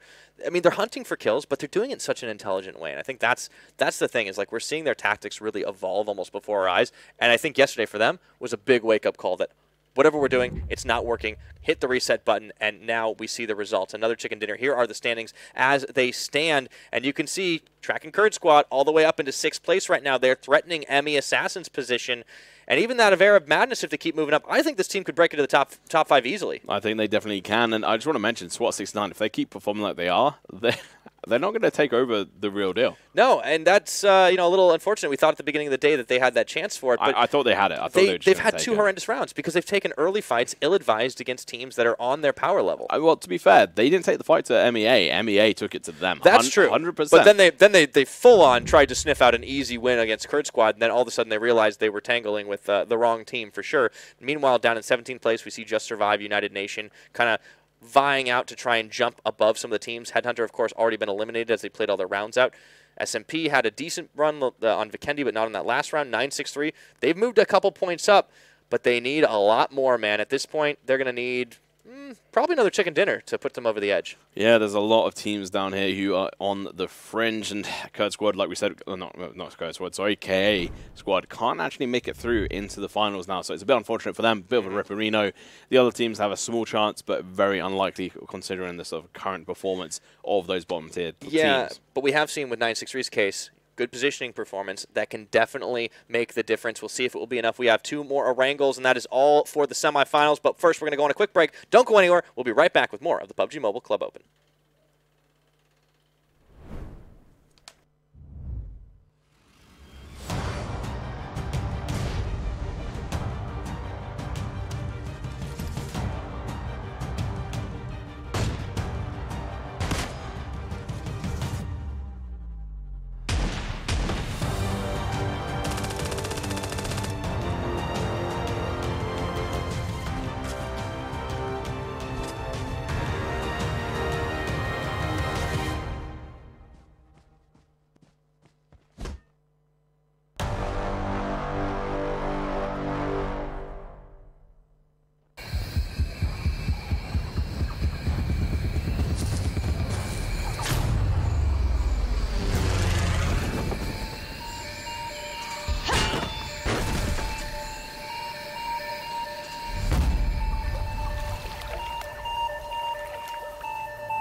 Play PUBG Mobile for free.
1 year ago today, PUBG Mobile went online in over 200 countries. On the 1 year anniversary of the game, we're here with you to witness the honor and the glory. The Anniversary Royale Pass will go live as scheduled with the usual variety of rewards and a load of anniversary exclusive items, such as the brilliant anniversary outfit, the retro anniversary set, and the L&Q Chicken M762 finish. Don't miss out. PUBG Mobile, be the one. UC spent in Royale Pass will be fully refunded as your Royale Pass ranks up so you can buy next season's pass. Royale Pass, you deserve it.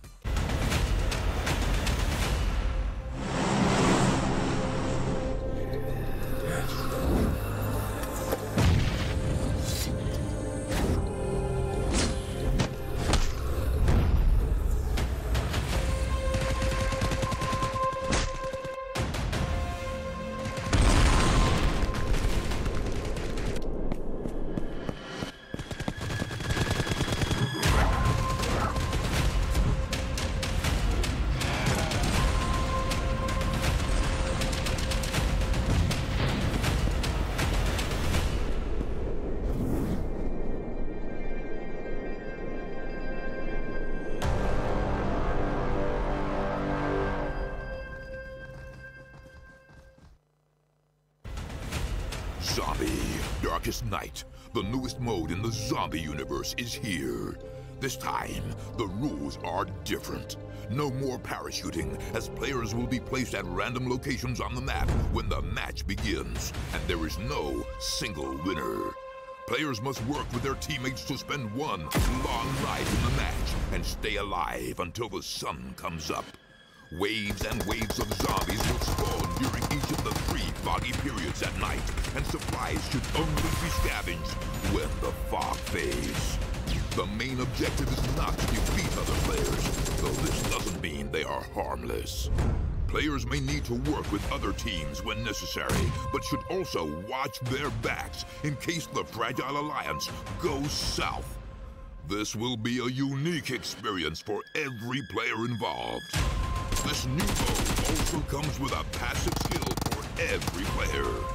Understanding these skills will be the key to staying alive in this long night. Can you ride out the night?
Hey everybody, welcome back once again to the PUBG Mobile Club Open. We are only 2 games away from finding out who our top 16 in the MEA region will be going into those regional finals. I'm still Pyrotechnics, and he is still the patriarch of Weefdom. It is, of course, Tom Pickering. Daddy Weef. But I'm never going to say it. I will come up with alternate ways to say it, however. Yeah, like Papa Weef, and there's a few other ways, but nonetheless, what a game coming out from the last one. Finally a win for Kurd Squad this week. Second game in onto Miramar. After second place, too. It only gets better from here right now. And I think they're not going to rest on their laurels. They've got 2 Erangel games left to play. I cannot wait to see what this charged-up team is going to bring. Yeah, what can they do? Win another game. I want them to win another 2. You said about a treble, man. You were hoping, hey, you know, they can go for another 2. We call it the turkey if they manage to pick up all 3. There's still 2 maps left to go. Let's not get too ahead of ourselves. Who else has been impressing you? MEA, I think that last game did fairly decently. Nice 6-3, being able to rotate against that position. Kind of like the circle, but to be fair, they had to take that position. So I think fair play to them on that part. But really, I think it's really mainly Kurd Squad that's sort of impressed me. I think a lot of the other teams has kind of been varied. Like 7T, they disappointed me. I was really annoyed with how they played. That kind of triggered me. Well, I mean, after Vikendi, right? Because we saw kind of a spark of the old 7T. Yeah, like, this is the team we wanted to, but on Miramar, things kind of the wheels sort of came off, if you will. Yeah, and I mean, I could have said JS after the first game, they got a bunch of kills, but then they died as the first team really easily, going out in 16th place. Yeah, really tangling with Kurd Squad early on and honestly just not really backing away when they could have. There were a couple of really weird, random things happening on that one as well. I think a couple of teams driving into rocks, getting exploded after that. Maybe we'll see a few more shenanigans this time around, but Erangel is a bit more forgiving in that regard. Yeah, and I mean, you're talking about the crashing and the shooting of people in cars. That was MBZ, who did eventually make it through to the top 10, if I'm right in saying. Sick and transition. We also saw Light Pirates do fairly decently. So let's see how they can actually do in this map. Light Pirates are, I would say, better off on Vikendi and Erangel. So let's see how they perform on this. So the playing path is going to be fairly sort of southern as it cuts across towards the sea, actually, in Novo. So this is actually a really bad plane for a lot of people. It cuts off easy rotations to Zaverny, Kameshki, Yaznea, Zaki for a couple of teams, and North George will be fairly easy to get to, but that sort of area on the top of the map is going to be a little bit more difficult, but it does make it easy for Military Island, Primorsk, Pachinki, Farm area. And Farm is actually a really good area to loot. Yeah, taking a look at where the teams do start to drop out, it looks like the majority of them actually heading up by Gatka Hospital and George. A couple teams will move towards Pachinki, but the question I always wonder is, does anyone drop Military? Usually it's teams like Executive, but they're not playing anymore. Yeah. I mean, usually we have actually seen Light Pirates go for it before, but it seems like they're not going to go for it today. RBK aren't going there either. They're actually going over towards Farm area, but they're going to be clashing with, I think it's UN members at the same time. I think that's Bunama, who's right below the RBK members. We do have KA dropping out as well. This is going to be clustered. This is going to be really, I think there's going to No way. KS are on Novo. We saw that yesterday. This time they're going to be alone. SNT aren't here. So this is actually a fairly clever play from them. Oh! But that circle doesn't help them at all. Look at that. It's way up to the north. We've got shooting range. We've got Severny. It still covers Georgia Pool and Hospital. Pachinki's in the mix just barely. But, yeah, if you're Chaos, it's like that Jim Carrey gif where he spits out the water like, oh, come on! About 5,000 kilometers or, like, meters of this circle is in water. This is a sick view, by the way. S&P are just dropping, man. Hey, spectators. Mad props to you guys. This is a nice view. And talk about nice views, we're going to be seeing that the wizard dressed in a pink dressing gown. He might as well be paying rent on this house because he always sits on this rooftop and just prepares to get his shots on. He has no helmet or no backpack, but he has got the gun. He's facing up against 7T and Nox as well, so this is going to be pretty heavy Pachinki. I mean, Nox are in a really bad position. They're stuck between 7T and AM. That's definitely a hard place in Rock. So let's see how they do perform. No, it's a hard place in that Nox. Oh, there you go. Apart from Nox, the one stuck in the middle. So. That's what I mean. They're stuck between themselves. Stuck in the middle. Just it makes perfect sense if you don't think about it. If you don't use logic, it's all good. But let's move onwards. I want to see American, that's what we do, dude.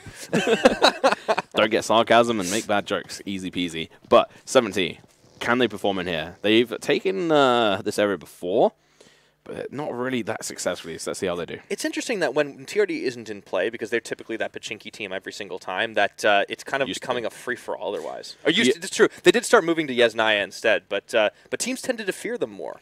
Yeah, I mean, they actually gave it to AM, and most teams are just like, yeah, we'll take a crack at them.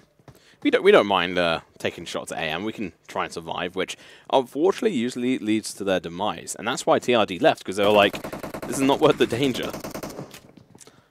See, for a couple of these teams, it does seem to be worth, and now you can see a couple dropping down by chopsticks there. Codex trying to dodge away from the KA cars.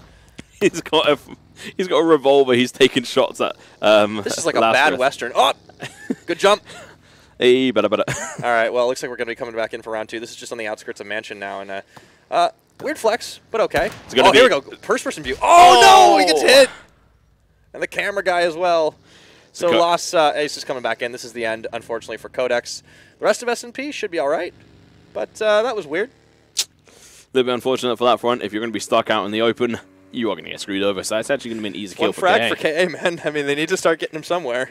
Well, like I said, it's impossible for them to make it through now. Yeah. It is very much impossible, which is a bit unfortunate, but it just means that if they get these kills, it's actually going to be to the detriment of all the other teams, because they're stealing the potential kills. That's true. Seif and Sheriff are going to open up onto Lost and Samurai, get a little bit of revenge for their fallen comrade. Fallen comrade. Snap. They need to get back on that bike. What are you doing, Sheriff? There you go. He gets into the little slide seat. Neither one of them have helmets, and which is also a bad idea if you're riding the bike. You need to make sure you're safety first, you know? Yeah, and they don't actually have full health, so they could have been one-shotted there very easily. But let's switch on back over towards Pachinki. A fairly interesting fight, and that's, you know, these guys know these rooftops. Most teams would not know how to get on top of them. They would not know how to jump from a roof to a window to get inside, and that I didn't know you could do that on this. Yeah, especially B52 and Butcher. I mean, these guys are really the top performers when it comes down to like this rooftop fighting play.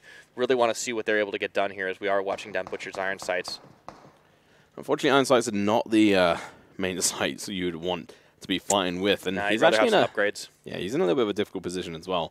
And I mean, we actually saw one of the I think it was Escobar. No, one of the other members of 963 last game. Basile, I think. Yeah. Basile with the AK-47 with the iron sights, trying to go in for long shots when he had a mini with the 4x, which just confused the hell out of me. Like, come on, use a proper sight for distant fights. That might explain a little bit why we saw some of early 963 play kind of just being just guns blazing in every direction but who they were trying to hit. You know, remember this was on this map, Erangel, like cast your mind back 4 weeks ago, where they just drove a car off a cliff, Dukes of Hazzard style, back onto a building, and we're like, we're coming for you, and they didn't land a shot. Yeehaw! Yeah, basically, but they kind of yeed their last haw, unfortunately. Well, but I mean, hey, look, they've come a long way since then.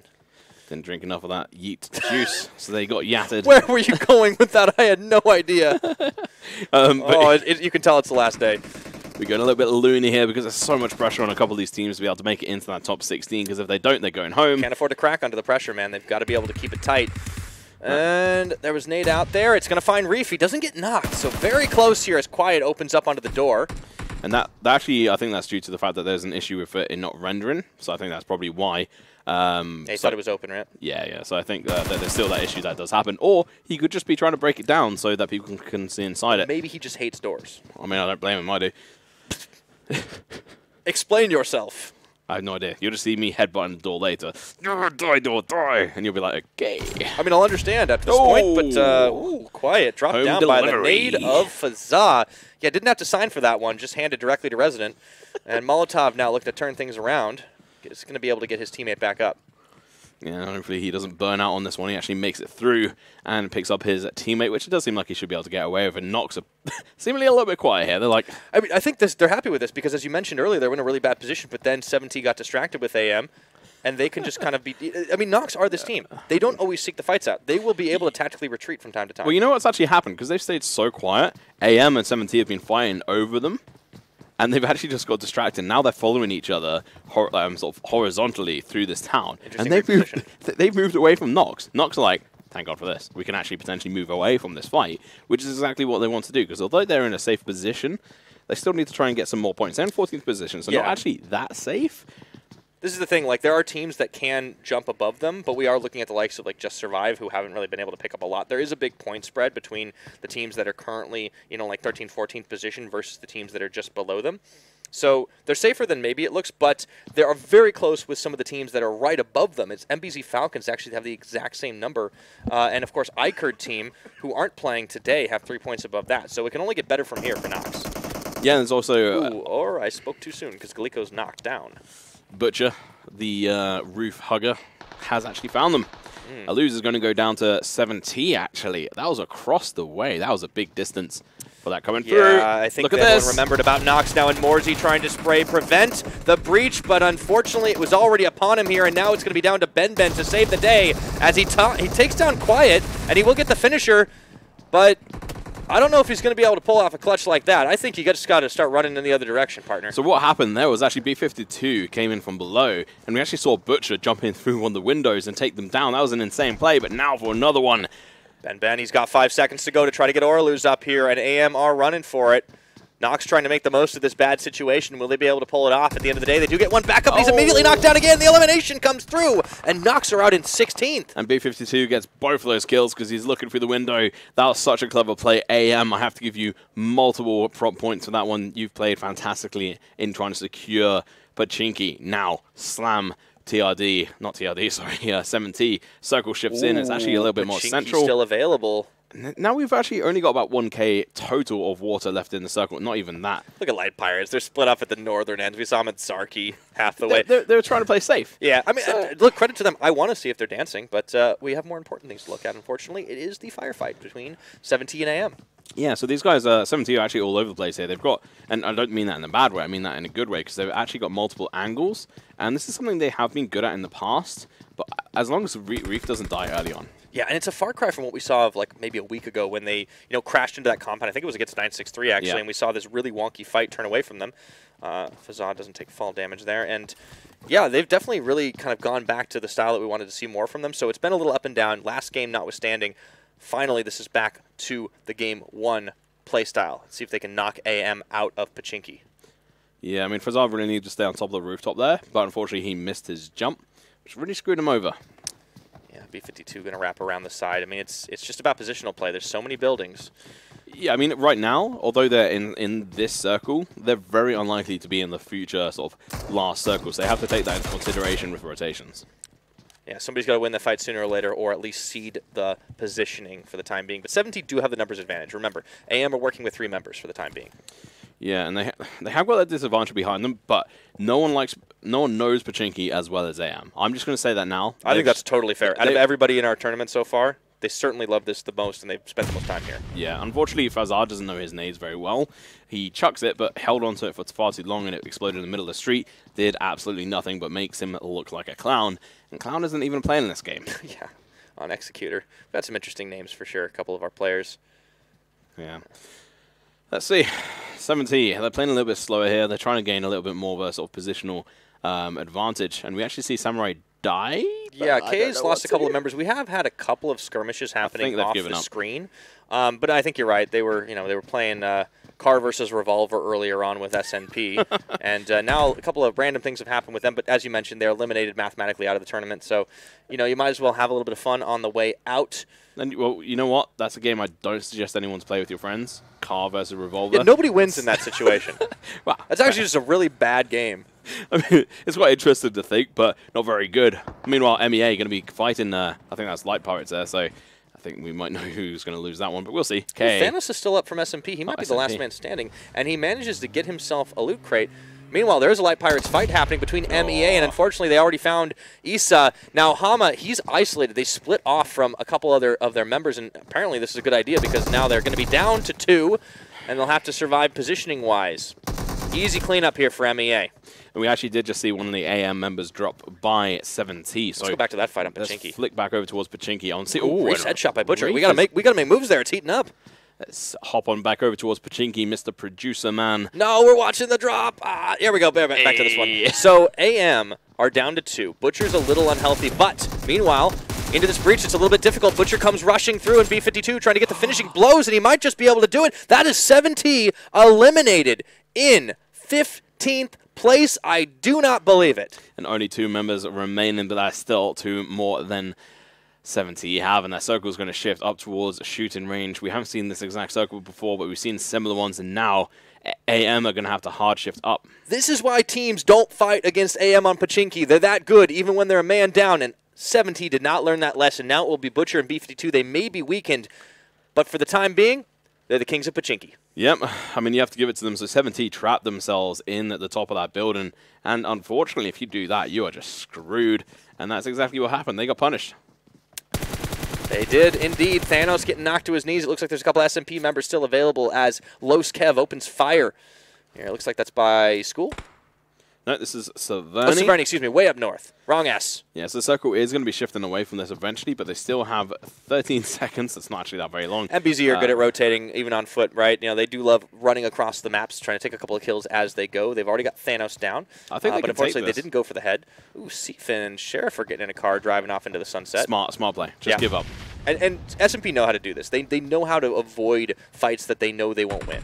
I mean, they're in 21st place right now. They have to get a bunch of points to be able to get inside this. So, in honesty, oh no, they may not even make it if they're not careful. Ooh, definitely. So close. But almost hit a tree. They know they have to just run. They know they can't afford to lose this. MBZ were just like, well, we're in 13th place. We're kind of safe here. We can still take these fights. So we're going to be seeing them rotate away. They picked up the loot from Thanos, and now they're just going to... Oh, no, Thanos is still bleeding out. He'll just bleed out. They don't even need to finish the kill at this point and just kind of moving out to the south. I think one of the members from MBZ is actually trying to hunt him down right now or find a vehicle, so we'll see. He's got a vehicle he's going to be rotating in. 963, though. Yeah, they're opening up shots on to the JS members who are just not having a great day, and I think Just Survive might be their name, but it certainly isn't their mantra right about now. Yeah, they're definitely not going to be able to survive into the top 16 if they carry on playing like they have done.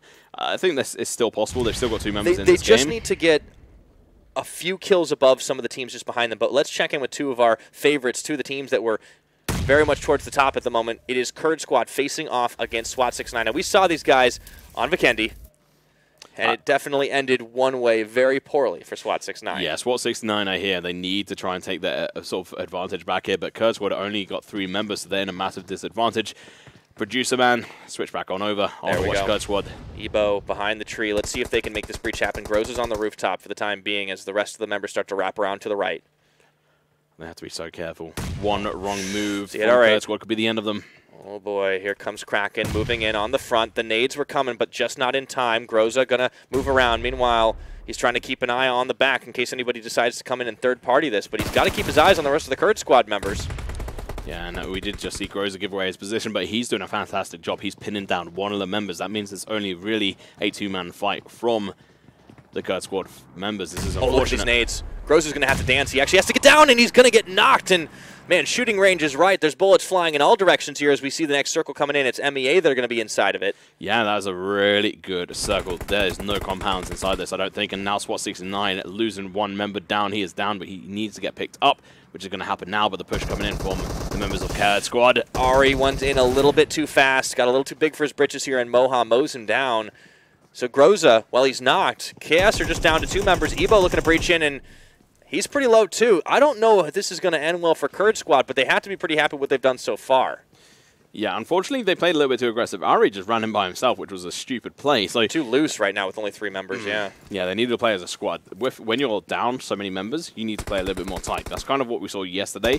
Teams with 3 members used to play passive. Kurd Squad, no, they want to take the fight to these guys. They know who it is. They want to take them out, and they're actually going to shoot the vehicles out, screwing up their chances for easier rotations later on. But to be honest, in this kind of circle, although cars are brilliant, most of these teams don't have the tactics to be able to take advantage of that. You're right. We'll see how it ends up, though. Still big favor for SWAT 69, and they won't give away this position easily. Ebo is in trouble as he preps a Molotov, but nobody's in the house anymore. He doesn't realize everyone's already left as he opens fire. Nearly finds 1 knock, but he gets finished off all the same. And that's going to be Kurd Squad going out in 14th place. No, still Kraken. Oh, wait. Somebody else dropped in the meanwhile. Yeah, I'm not quite sure who that was, but Kraken has to be so careful now. He'd have to absolutely pop off right now in order to stay alive. It's not going to happen. That's KA members that go down. Tries on for Moha, does find 1. But he's under heavy fire, and he is dropped down. That will be the finishing blow on a Kurd Squad. They go out in 13th place. So, unfortunately, we don't get that trouble chicken dinner today, Tom. Yeah, let's switch on over towards MEA versus 963. I think that's going to be a little bit of an unfortunate situation for 963. Or for L&D, Matt. Yeah, I'm not quite sure what's going on here. Let's hop on over to the action in a moment because MEA are taking on multiple fights, but so are 963.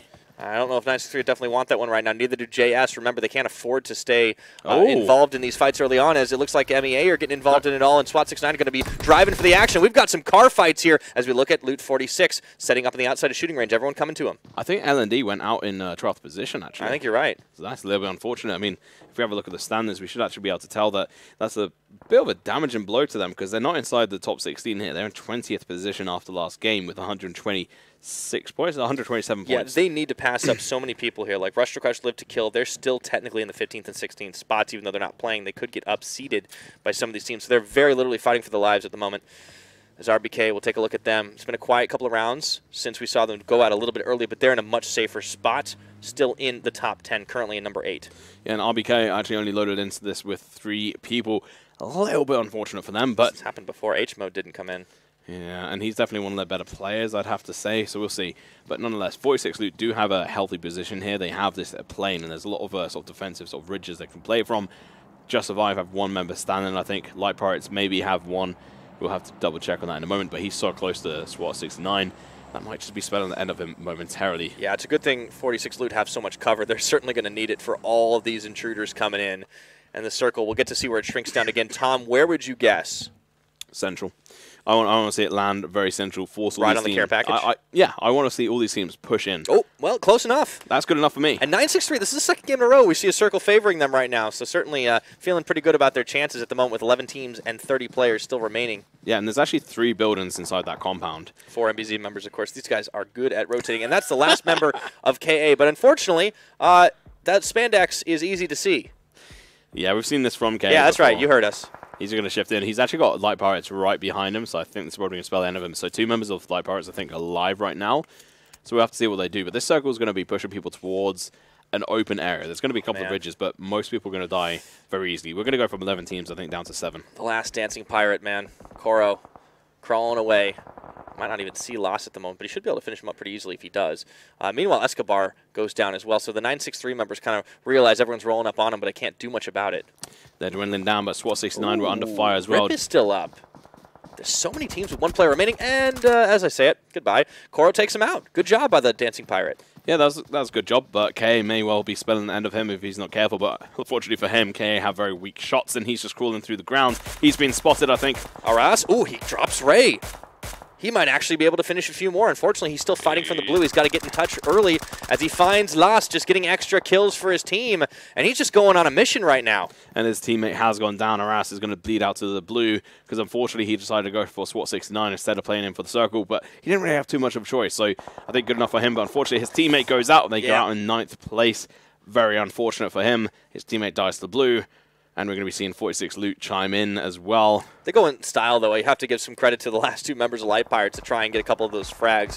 Ballsy play for sure. Meanwhile, Guns and the rest of MEA have found themselves a solid compound where they can see everyone coming in. But it will be hard for them to hold on to it. And I think that's actually going to be mathematically impossible now for Light Pirates to be able to make it through. Ripperinos for them. Well, oh well. Moving onwards, we're going to be seeing UN take on AM members as well. UN are actually winning. That's something that's a bit of a surprise for us right now. Is UN, we've had a couple stand-up performances, but nothing like what we've seen from the Arab Madness members. It looks like Los Kev's going to have to go over to Boom and try to get him up here as MBZ enter into the circle. A couple of the teams nipping at their heels. 9-6-3 still relatively healthy. They're actually in a really healthy position, I have to say, because they've actually got a different sort of ridge line to most other teams, and they're safe from MEA. They're safe from this compound. So this compound is fairly good, but there's a ridge line that protects MBZ.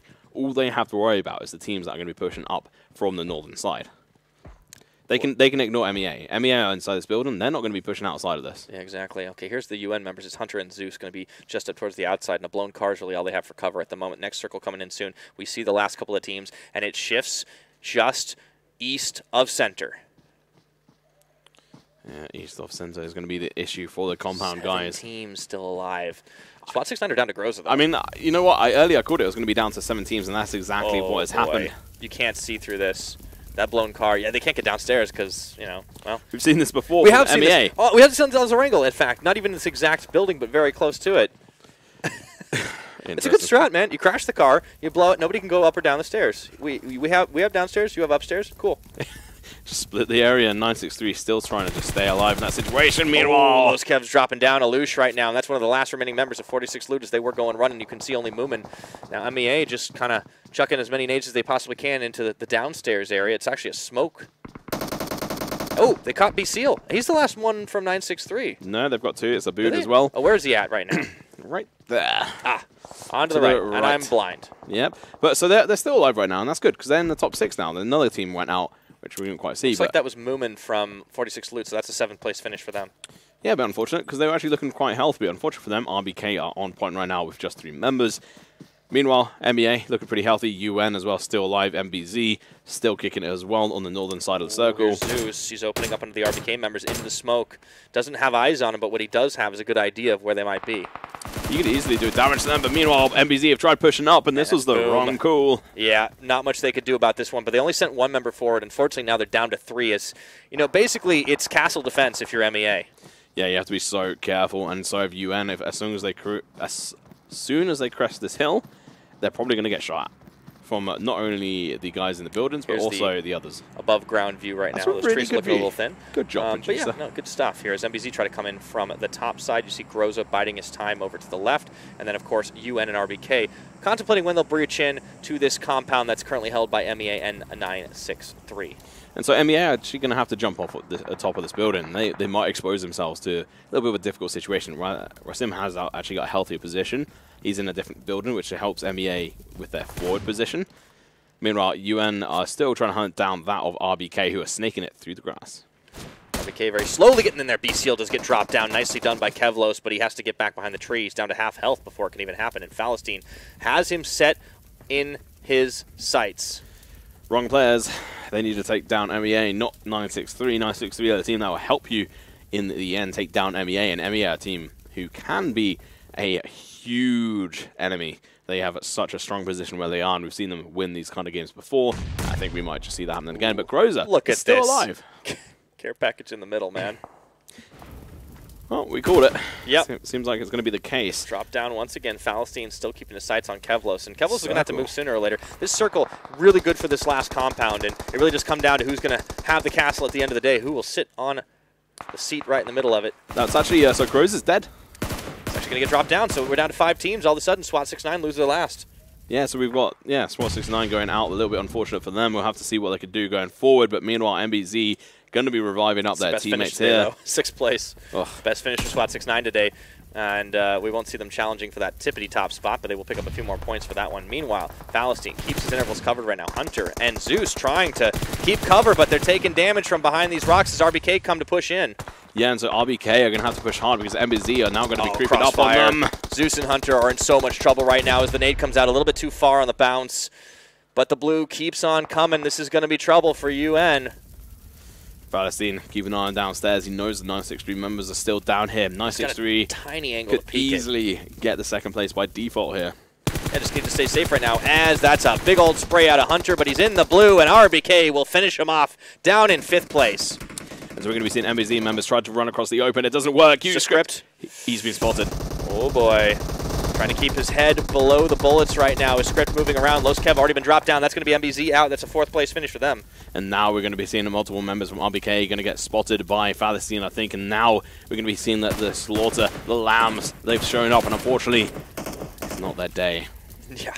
Wolves coming to get him right now is MEA. Falastine at the front, really finding as many of these shots as he possibly can. He just keeps himself covered best he can, and RBK are just going to need to run for it right now. They try, but I don't know if they can make the breach in here, and that's going to be it. We're down to 2. It's 963 and MEA. I mean, like I said, 963 have pretty much got this by default into 2nd place, and now MEA are looking to breach in. All the drops. Here we go. Guns, they're just coming in blazing right now, but it looks like 963 are putting up a bit of a fight, just not enough to take the win, and it will end with an MEA victory. But how about that? 963 pull off another 2nd place. They've got their rotations on point, and you know what? It was against MEA once again. No, not once again, sorry. Yeah, well, I mean, last time was Kurd Squad. But yeah, no, I think you can argue the circle definitely helps them out a little bit in some of these situations, but 963 are one of those teams down at the bottom. They now pulled off 2 2nd places in a row. That's 44 points just off a placement in the last 2 games. Yeah. Tom, they might be making a miracle run. We really wanted to see this, and it's definitely possible for them. It'll be interesting to look at the scoreboards when we do come back. Oh, tasty times. Let's have a look at the highlights, though, which are also going to be pretty tasty to start it off. It's going to be tasty. Well, it tasted like something for sure. Revolver versus Kai. It's going to be Codex trying to take the pot shots here. Do ya? I think Codex did feel pretty lucky, but unfortunately, 3rd time was the charm. And we saw this from the 1st-person view, but yeah, that's the drive-by. Just not the way you usually expect. No. not with the revolver. Oh, yeah, this was a great nade, by the way, landing onto Quiet, and there was this three-pronged fight here. It actually looked like Nox were going to be in a pretty good situation, but unfortunately, after AM sent in one, everyone remembered, they're still here. And then the Light Pirates, 2 of them getting caught up by MEA, who would eventually go on to win the round. Yeah, Light Pirates were just not able to hold on to that hard enough. And yeah, go next. This was KS kind of getting a little cocky. Yeah, unfortunately for them, they were just not good enough in this situation against SWAT69. They were already started with only 3 members. They were just not able to cope with it, so they got punished for it. Light Pirates did manage to take down a couple of members, but they ended up dying. Miraz to the blue, but he did actually screw over SWAT69 in this situation. Yeah, trying to be Kingmaker for sure, and Light Pirates, they may not be able to make it forward, but they definitely prevented a couple of other teams from doing just that with the kill onto the JS members, and this was where Guns, Falastine, and the rest of ME Assassins had their pick of the litter.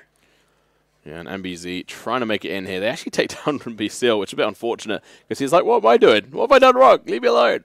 It's a similar color on the tags there. Obviously, they can't see him from the distance, but they might have gotten confused. Yeah, so moving on, we're going to be looking at the bottom 8 here. It's going to be Light Pirates in 9th position in this game, but only 10 points.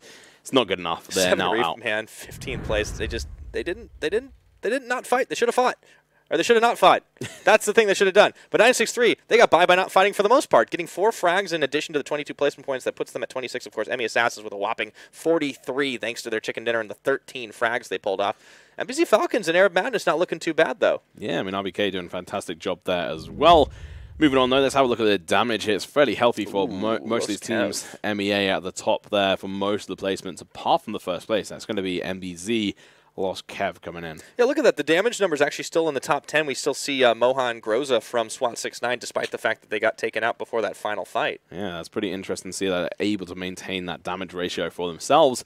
But I'm not surprised. They're a fantastic team. They've just not been here performing today. Yeah, I think they're having a little bit of fun because they know they're at the top of the standings anyways, or close enough to it. But take a look at the kill leaderboard as well. Lost Kev coming in with a hot 7.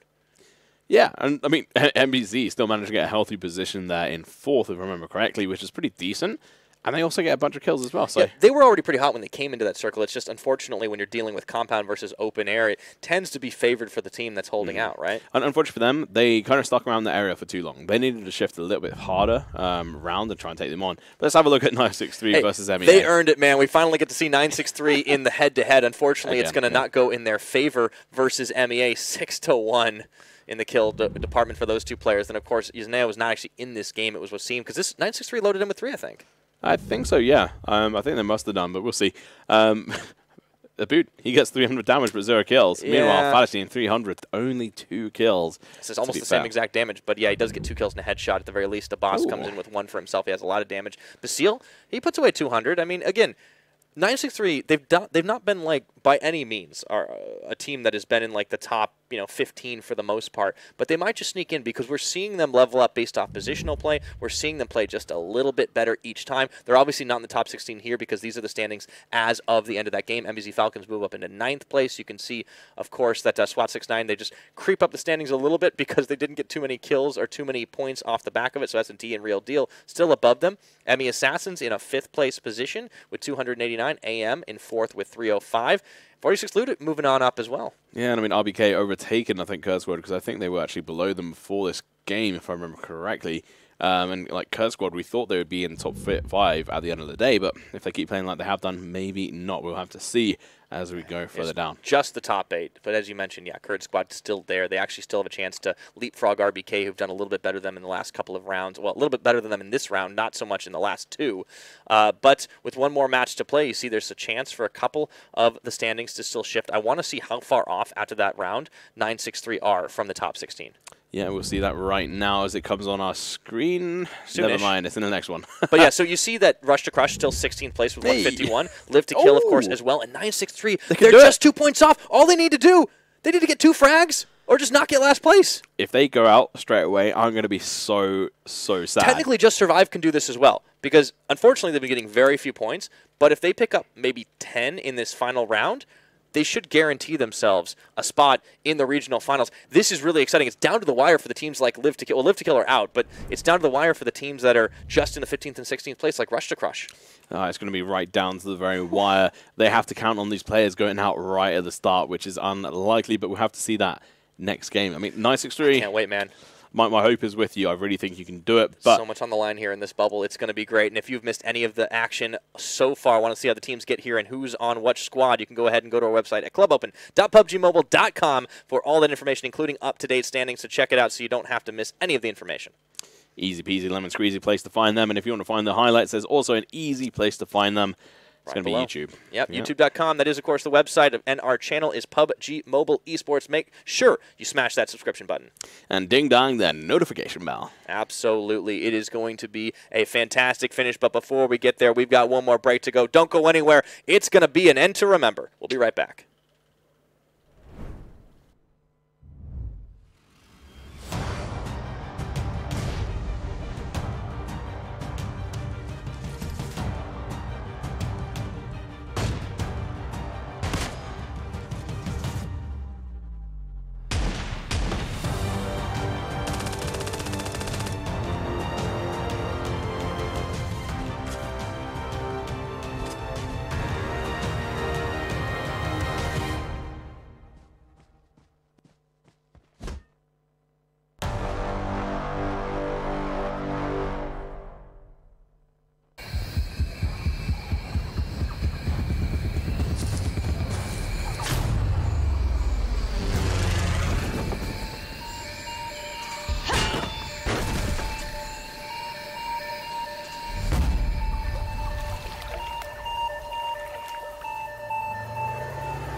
Play PUBG Mobile for free.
One year ago today, PUBG Mobile went online in over 200 countries. On the one-year anniversary of the game, we're here with you to witness the honor and the glory.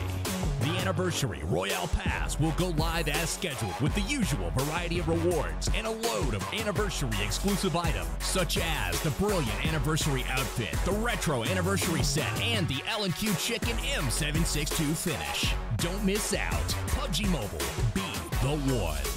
UC spent in Royale Pass will be fully refunded as your Royale Pass ranks up so you can buy next season's pass. Royale Pass. You deserve it.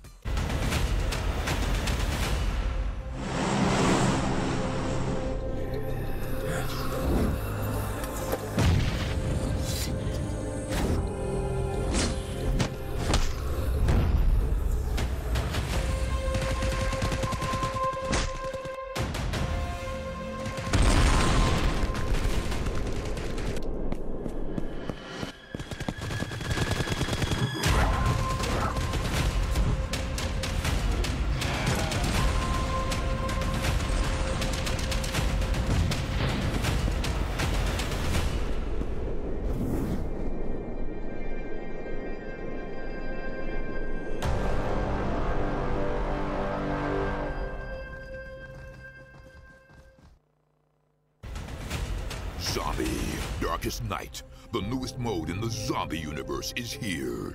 This time, the rules are different. No more parachuting, as players will be placed at random locations on the map when the match begins, and there is no single winner. Players must work with their teammates to spend one long night in the match and stay alive until the sun comes up. Waves and waves of zombies will spawn during each of the 3 foggy periods at night, and supplies should only be scavenged when the fog fades. The main objective is not to defeat other players, though this doesn't mean they are harmless. Players may need to work with other teams when necessary, but should also watch their backs in case the Fragile Alliance goes south. This will be a unique experience for every player involved. This new mode also comes with a passive skill for every player. Understanding these skills will be the key to staying alive in this long night. Can you ride out the night?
Hey everybody, welcome back. It will be the final game of the night. One more round on Erangel here to decide our top 16 for the PMCO's ME region.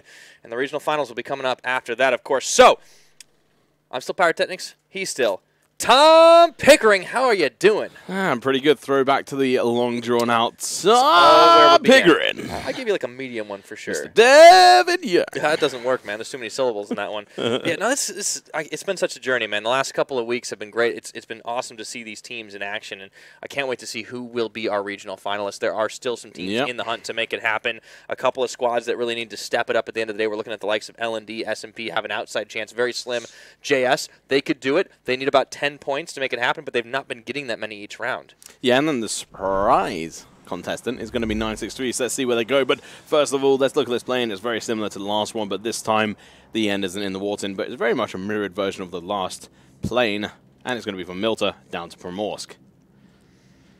And, I mean, in regards to where these guys are going to drop, it could be anywhere. Hopefully, I'm going to guess AM drop Pachinki. Just throwing it out there. I'm hoping 70 actually don't go to Pachinki. Keep your eyes on them then in front of the plane. I think they will, because they know that they're safe. But that's a lot of teams dropping Milta power right now. What is going on? I think maybe a few of these squads that have already guaranteed themselves in are going to have some fun with it. They have actually switched away, so it does look like Lipovka, Mansion, Shelter, and a couple of other places actually going to be where they're going. But have we ever talked about Shelter in the course of this tournament? The only time we've seen like a fight there was actually yesterday, and it was TRD taking out one of the last members. Yeah, that's right. That's right. I can't remember which team member it was, but it was a finish. 7 tier dropping Pachinki. They're dropping it hot.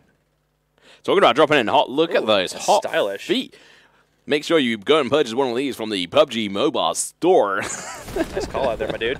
Also, pretty sweet synchronized usage of the parachutes as they drop on to the crates.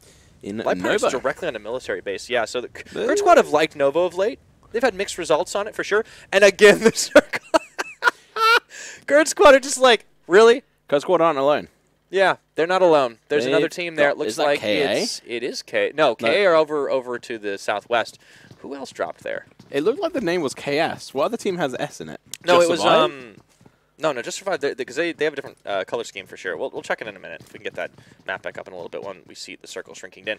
So Fazza here, they have AM. Looks like they did hot drop, but this time there's only 2 teams involved. Yeah, Nox just said, we don't want any of this nonsense. You guys can have Pachinki. There's like, we don't need to be part of this drama. You guys take each other. That's fine. You guys can be lovers. That's cool. But we're jumping ship. We're not going to be part of this fight. Love, Death, and Pachinki, a new series coming to Netflix this summer. Exactly, new anime, like live-action film that everyone hates, apparently. But moving onwards, I'm really interested to see what happens here. As I say that, there are going to be the first shots coming out from AM down over towards Reef.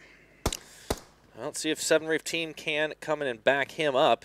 Named for the team or the team named for him, one way or the other. He's definitely been the ace here. But it's been a while since we've seen that long clutch play that really put him in the books when you're taking pot shots from the roof. Yeah, that was an insane play. He's not even shooting anything. I don't know what the hell he's doing. They're having fun, man. This is a fun game for the teams that have already qualified. Yeah, and I mean, what was I going to say there? I completely forgot it. But they have to 70 do need to be a little bit careful here because they can still obviously like win it, but they need to be careful not to lose face. They need to try and actually get a decent game in because they've not had one throughout the whole semi-finals. They've just been consistently meh, in my opinion, compared to what I'd expect from them. Yeah, I mean, harsh, but, you know, I'm kind of hard-pressed to find a situation where you're wrong in that. I mean, the 6th place finish on Miramar was their best today by far. 7T just haven't looked like the same clutch squad that we saw in the group stages, and that is rough. You don't want to be going in the opposite direction. You want to be taking the fight to the other team, but it's because they do these hot drops all the time, and now we're seeing it pay off for MEA, or for AM, I should say. It's Mr. 404i that already gets dropped across the way. Yeah, I mean, I kind of talked about this yesterday repeatedly and the day before, that I really want to see this team cementing their signature and their mark on these certain places where they drop. Other teams, if they drop there, they're going to get punished. They want to put the fear into the enemy team. Yeah, fear is one of the best use of controls. Is if they actually push the fear into the enemies, like 7T, for example. If they smash 7T for a second time, if 7T then return back into this position during the regional finals, they're done. Like, that is a stupid play. Fool me once, shame on me. Fool me twice, shame on me. Oh, nice. I got that one wrong from the beginning. Fool me once, shame on you. Fool me twice, fool me 3 times. Stop hot dropping Pachinki. That's how the saying goes, Leave me alone. Yeah. But I mean, the fact that they scared TRD off of this kind of should prove how potent AM are. Who is this team? We're watching Kurd Squad right now, but yeah, who are they facing down against? Is it SMP? It is SMP. Ah, all right. They came in to fight as well because Kurd Squad must be the Avengers because SMP's Thanos is tracking them. Ooh, yikes! I mean, based on the fans, I would say Kurd Squad are the Avengers. Yeah, I mean, So everyone's favorite. Exactly. I mean, right? It's just coming up. Well, I mean, everyone's got their favorite to pick, right? You know what would be funny is that if they actually just walk away from this if SNP only walk away with Thanos, and if the whole of half of Chaos die. God, you have to steal the ending of that. I'm sorry. I can't even finish anything. I've not even seen Endgame, and you have to steal that away from me. That's your fault, though. It's because I'm not a true fan. True believer. That's what the Marvel fans are called. Exactly. But you know, I'm a nerd. Did you know that? Yes. Okay. I mean, we're commentating on games. We're obviously nerds who live in our parents' basements, but nowadays with phones you can live anywhere, so who cares? Kurd Squad. That got real existential for a moment. Tom, has this game broken you? Yes. Are you okay? Do you need to sit down for a minute? I am sitting down. Again. Sit downer. That doesn't make any sense. Well, you know what, SMP, I'm going to get a chance to snap out the Avengers because Kurd Squad have actually run for the hills, and a lot like Iron Maiden, they're going to be going a little bit quiet during this stage of the game. And you're mixing your metaphors. I like it, though. Hey, got to get in Iron Maiden. I mean, I don't know as much about Iron Maiden, but I think if we're talking about Avengers for Kurd Squad, I think Ari's got to be Iron Man because he is really stepping up as a leader. Maybe not in-game leader specifically, but he's the one who is leading the charge on that team. And we actually just saw B52 take out one of the members from 7T, so that was a knock onto... I think that was actually Reef who got knocked. I'm not quite sure, but B52 is definitely one of their top aimers on their team. It wasn't Reef. It was actually one of the others. And, he's got to watch when he's getting aimed on right there. Pop that energy drink as he waited a little long, extended his arm outside for a little more time than he should have. Or her, you know, flower petals on her head, so you never know. But still, going to be able to survive here, but has to find another helmet and has to heal up. And I think they're pretty low on meds right now. So he's going to be able to get a helmet, which is also fantastic. But 7T, you're going to get smacked around, and unfortunately, I don't know if they're going to be able to do it. They are playing a little bit smarter this time, and they're playing in sort of pizza area, and we are going to be seeing Light Pirates up against Kurd Squad. They're coming in on Kurd Squad as well right now. Because so Light Pirates actually dropped in towards military. Yeah, that's right. We hadn't talked about it because usually they kind of like to go hiding, but we'll check back in with them here as Chaos kind of moved into their area. Koro getting lit up though by Ahmed, and now Aras is going to go running as Hama's already low. Hama's dropped down. Yeah, I think this is unfortunately the way Light Pirates go quietly into the night. It's just the way the cookie crumbles. I mean, you said it's potentially possible for them to be able to make it in. I would just say not only is it sort of like plausible, I just don't. It's improbable. They're just not. They've not been playing good enough. I mean, even if you just look at Aris, he's got 1 HP. Somehow managed to stay alive a little longer, but he is going to get taken out. And KS are on cleanup duty. They continue to run all over the opposition, and what was that for? White? That is the elimination. 16th place finish for Light Pirates, and they are officially knocked out of the tournament. Well, I'll be pressing to have to pay respects a little bit later for sure. No, I'm not going to pay respects to that performance. I'm sorry. Not that one, but for the dancing. For the dancing, press yeah. D to dance. D in chat for dancing, or to run away, which is what they should have done in that situation. But nonetheless, they get punished. They put down, and now AM looking to try and do the same to 7T over Pachinki to show their dominance in this town. But so far, not so good for AM, actually. They've potentially bitten off a little bit more than shoot. They've maybe a little bit too confident. And this kind of gives you some hope maybe for 17, makes you realize why they dropped onto this, because they're still confident that they can take a fight against AM. Maybe when there's less chaos, thinking Nox weren't going to drop here again. It's all about the mind games at the end of the day. If they decide not to be afraid, that could get into AM's head. Yeah, I mean, what it could also be is the fact that they're just using this as practice. They know they're fairly much inside the next game, regional finals, but they want to get practice in. They want to try and get the actual fights out, and this may be, I mean, there's obviously scrims and stuff that go on, but this is at like one of the highest tiers right now for these guys. They're going to be playing against these guys in the finals, so they want to get the practice in now. Exactly. It's a top 4 team on AM's side, whereas 7T, they were really only our second or third best team in the group stages. Yeah, so they really have to try and prove themselves there, but we'll see what they're able to do here. It'll be interesting to see what else is going on, but I think there's going to be the main fight for the current time. Oh, no, he quiet-nated himself. I think he forgot he could put it away. Yeah, that is definitely something that differs from real life. You can't put the pin back in. Yeah. So, Fazal, he's trying his best here to try and get the right angle, but he has only got an iron sight here on his gun, and he's also got a micro Uzi. Yeah, not quite so good. We did see a couple of kills happening off screen as well, as we see the next circle coming in. JS are fighting up there by Severny, and we will see it going even farther to the north. Even Zarky's still in this one. An interesting shift, very hard up north. Yeah, and I mean, if we try and take a look for 963, they're in Gatka right now, rotating up, and they have a fairly safe route to be able to get up there. Meanwhile, JS need points. They absolutely need them to try and qualify. Remember, we needed 10 points to get through. That is the magic number at the moment. No team kills, but they did manage to get it down, and they're tangling with MBZ, which is not going to be easy. It might even be worth peeking for Los Kev, but unfortunately, you see where the sights are aimed. There's the smoke down. He's going to chuck another, it looks like. That's going to be a nade going out. So he's gotten down one of the best members of MBZ. This is so unfortunate for MBZ, but luckily for them, they're inside the finals right now, so they should be okay moving forward. But JS, they need to kill these guys, and they can also not die. Yeah, they definitely need it to happen. Atess is not going to go for it here as he spies Kevlos moving around the side. They actually don't take the shot. What is going on, Atess? It's like he didn't see him at all. Okay. Mr. Potato seems to have come alive in this game. Hello! Mowing down Kevlos here, looking for even more, but it looks like he doesn't manage to find the down. He does find the kill onto Los Kev. That will be one team kill. Meanwhile, we check back in here over at the north side of Pachinki as AM and 7T continue to fight it out. Mehmet does get dropped down by Script, though. Let's go check back in, producer, with JS and Saverni, please. That JS fight. Yes, we're back over to SWAT right now. It's down to Rip and SWAT to try and save their tournament lives. They need 10 points here. They cannot go out in 14th place. They need to run away from the situation, to be honest. It's just not worth the effort here. And I think Smoke's down. I think Rip has sort of taken note of this, and he's trying to get away from this situation. He's wrapping around. If he's able to take out Boom, they might be able to turn this on its head. But MBC is just a much more seasoned team. They're a much more experienced team. They know when to take the shots. This is so dangerous as Rip rolls in. Yeah, he's trying to go and help his teammates. Meanwhile, in the other fight here, but we don't need to talk about that right now. This is the important one. This is where the teams try to stay alive. Mehmet's still crawling, trying to get back to his teammates to get picked back up. SWAT gets eliminated here, so it's down just to Rip. The last man standing. He would have to pull a miracle out of his behind. I think this is going to be spelling the end for GS right now. This is extremely unfortunate due to stupid plays from their side. I say stupid, that's probably a little bit brutal, but at the same time, it's the truth. They knew they needed to get a position, but instead they went hardcore against MBZ, who have proven themselves today. We've seen them in a lot of the top fights. I don't think they've finished outside the top 5 a single game today. Rip's got a nade in. They didn't see that one, but they will be able to move away from it for the time being. Taking an advanced position, but will Kevlos be able to wrap around the side of him right now? Really just him. Rip. He's lit. Can he get the damage? Does get it down. No finishing, and that is it. JS out of the tournament here.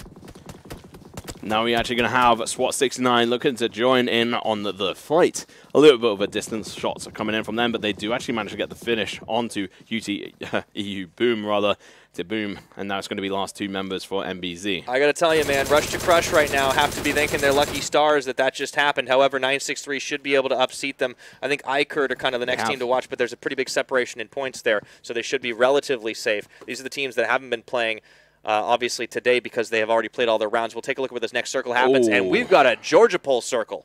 Yeah, and AM actually going to be running away and leaving 2 members of 70 alive.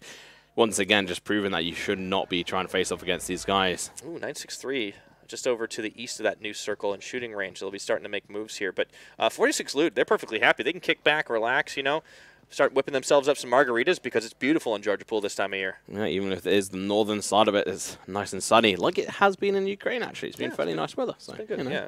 Perfect, nice summer weather for sure. I've been all over the place, man, so my seasons are just completely out of whack. I was in Australia just a while ago, and you know how it is upside down with the seasons.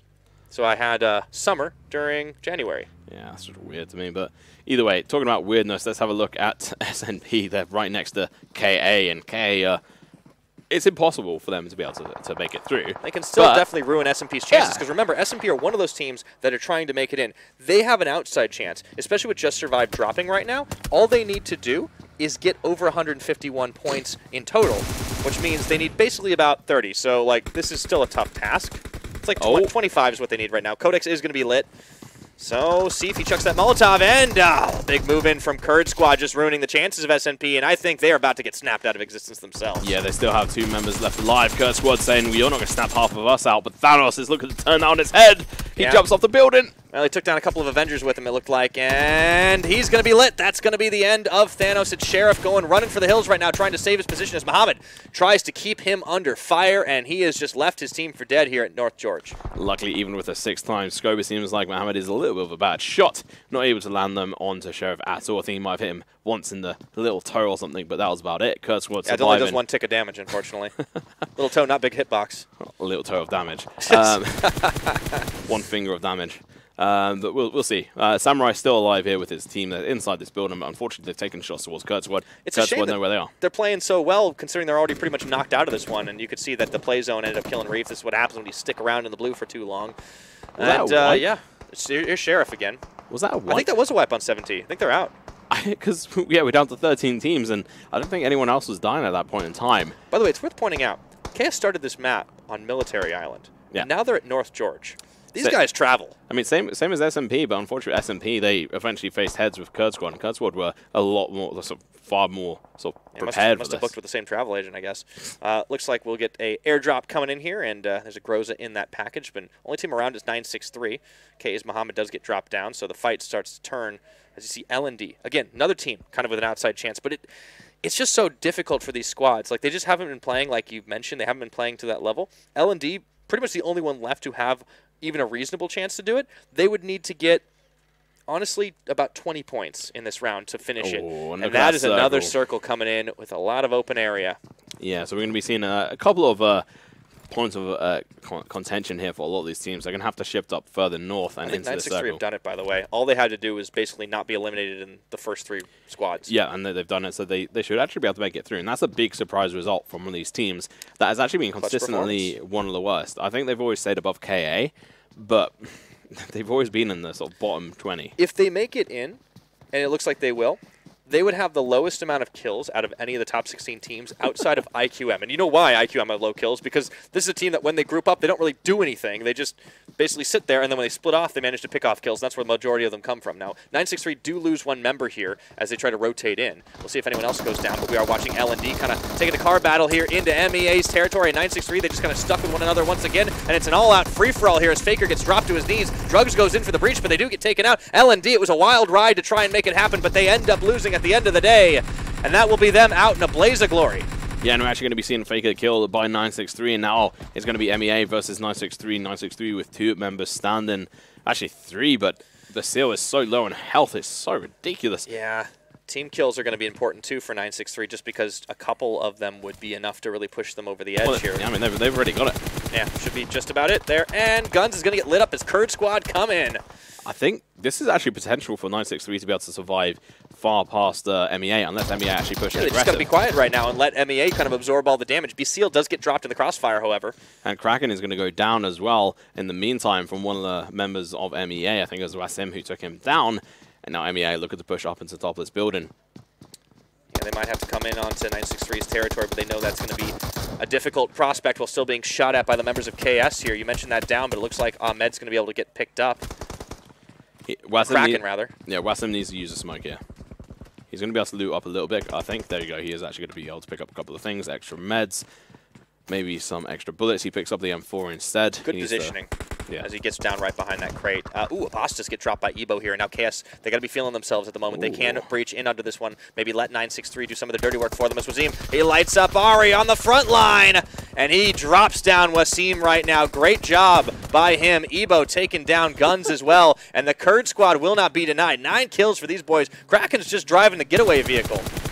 What are these guys doing? That was insane. That crash into the building, and now the push is coming in. That's Falcons dropped down. It's MEA out in 12th place, and would you have it? 963 managed to outlast them by just sitting upstairs. I hope they stay quiet, but unfortunately for them, one of their members is known, so I think we're just going to be seeing the push come in. Kraken already chucking out the grenades. Nade is out. Pin's already pulled. There's no putting that one back in right now, and 963 just trying to huddle close and see if they can maybe pick up a couple of kills before they get mowed down the end. It's Abood, and the rest of the team goes out. That's a 9th place finish for 963, but they can be happy. They say, see you in the finals. You can have a snowman as your death statue, but it doesn't matter. You're still going to die and be a little bit frosty about it, but they make it through. So congrats to them. We'll have to see right at the end where we'll finally confirm it, but the circle is now going to be come in. Nox still alive with 1 member. 70 went out a bit earlier just in case you missed that. AM still alive in a really strong position until this next shift. We haven't seen anything from Nox this game. No. Where have they been? Today, actually, I think, really. And so AM is still in pretty strong position. Especially now with the circle shift. Yeah, so basically that whole area they're in is just really just full of mounds and ridges, and they can really sort of hide in amongst the ridges. We'll see if they can do that, though. Meanwhile, RBK looking to try and fight UN momentarily. One of the UN members, Master's, about to die to the blue. 3, 2, 1, and he goes down. All right, so now it's just down to Bunamir and Zeus. We'll take a look at the rest of the squads, too, that are still up in this game. It is 46 Loot, it is AM, it is RBK. Here's Bunamir. Honestly, the biggest standout of this UN side. Like, definitely, they've been I want to almost call them middling, but clearly they're in the top 16, so they are better than that. They are an above average team, but they are a team that just kind of seems more rounded than anything else. If there is a standout on that side, it is Bunamir. Yeah, I think when it comes to it for the regional finals, I think we're probably going to be seeing them in the top 8. Not sorry, top 8. Bottom 8 is what I mean. Not quite breaching that sort of middle mark. So we'll see. But meanwhile, SWAT 69 pushing on AM, and I think that might be a wipe in a moment. Sights on to Ben here. You can see that AM are getting pushed in on off the screen, and that should be the end. However, looks like it's indecisive for the time being. Micro Uzi's even coming into play as Groza takes down Molotov. However, Bunamir is kind of opening up fire onto the RBK members from across the way, and it's just going to be a little bit of chaos here. You can see it from above at the moment as KS are even getting involved as well. RBK losing members left and right. Bunamir finally will fall. Evo gets dropped as well, and RBK actually coming up ahead in this one. They managed to take down the Kurd Squad. Not entirely, but very close too. Yeah, they've knocked down a couple of members, and we're going to be seeing the survival here. Bunamir is gone. Zeus, run away. You cannot save him. Actually, no.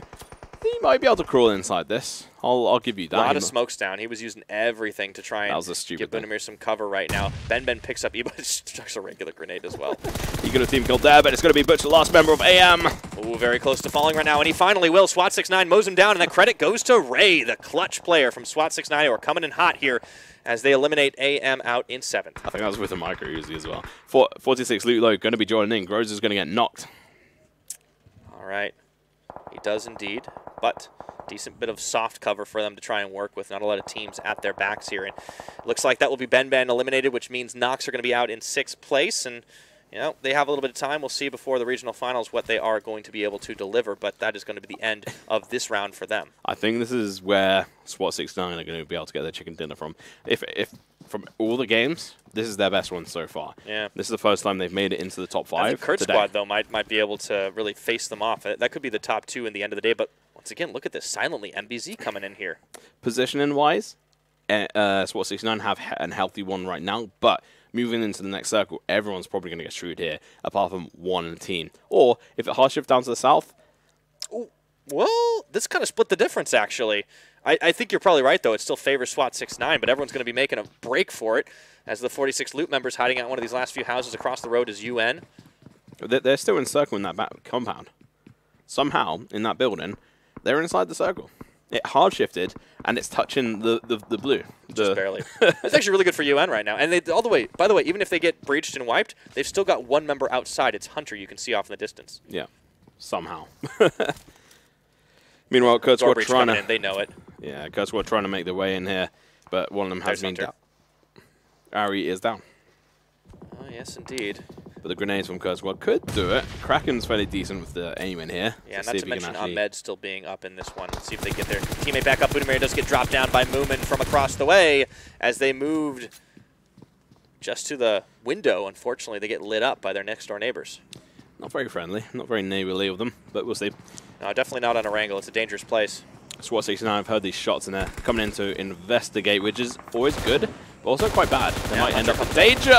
Ooh, Script tried to drive away, but he actually gets taken out, and it looks like that's MBZ going out in 5th place. Hunter just comes up with a solo play. That is the M249 in a shout. UN going to get pushed in here. Kurd Squad are going to be able to take down a couple of members. Now Hunter's going to be the last one remaining, but shots coming in. Oh, he's sandwiched at the moment. He can't get between either window because you look at that. It's going to be 46 Loot and SWAT 69. All of their sights trained on him collectively at the moment as he just puts on a bandage and kind of wishes he had a little bit more to do for it. Just heals him up to that 75%. He does take aim, though, and Groza ducks for cover immediately.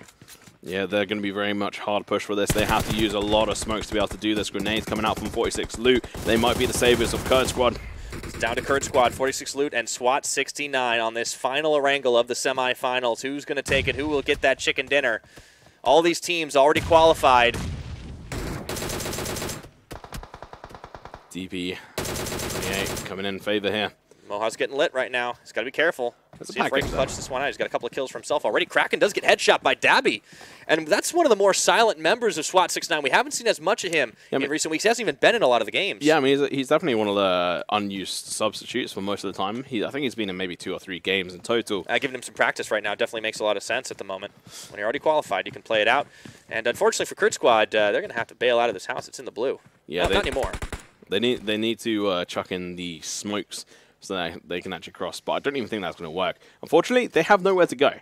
There's literally nowhere they can go right now. That's going to be inside the next circle, I think. This ridge is so big for SWAT 69 right now. The nades just keep flying, and 46 Loot can keep guarding against them.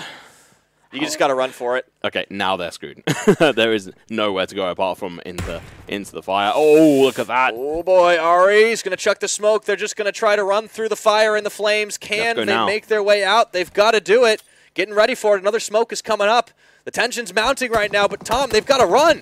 They have to go now. The smoke's dissipating, but they're going to be able to potentially move a bit. But Zeko from 46 Loot should be able to have the shots on them. Meanwhile, Ray. Oh, Ray starts to open it up, but the Kurd Squad have moved out here. Let's see if they can actually get into relative safety. The only place they can really go for is trying to breach into the house, but there's the knockdown. Ahmed getting hit by Moha.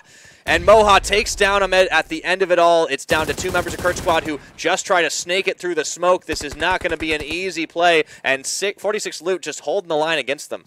Yeah, multiple smokes coming out. If they can get to that caravan, there's some hope. Kraken's taking a forward position through the smoke. He just zigs, he zags. Ari, unfortunately, can't quite do it, so it might just be down to Kraken to try and make the play at the end of the day. He gets behind that van, but he's a single player left. Ari's as good as dead.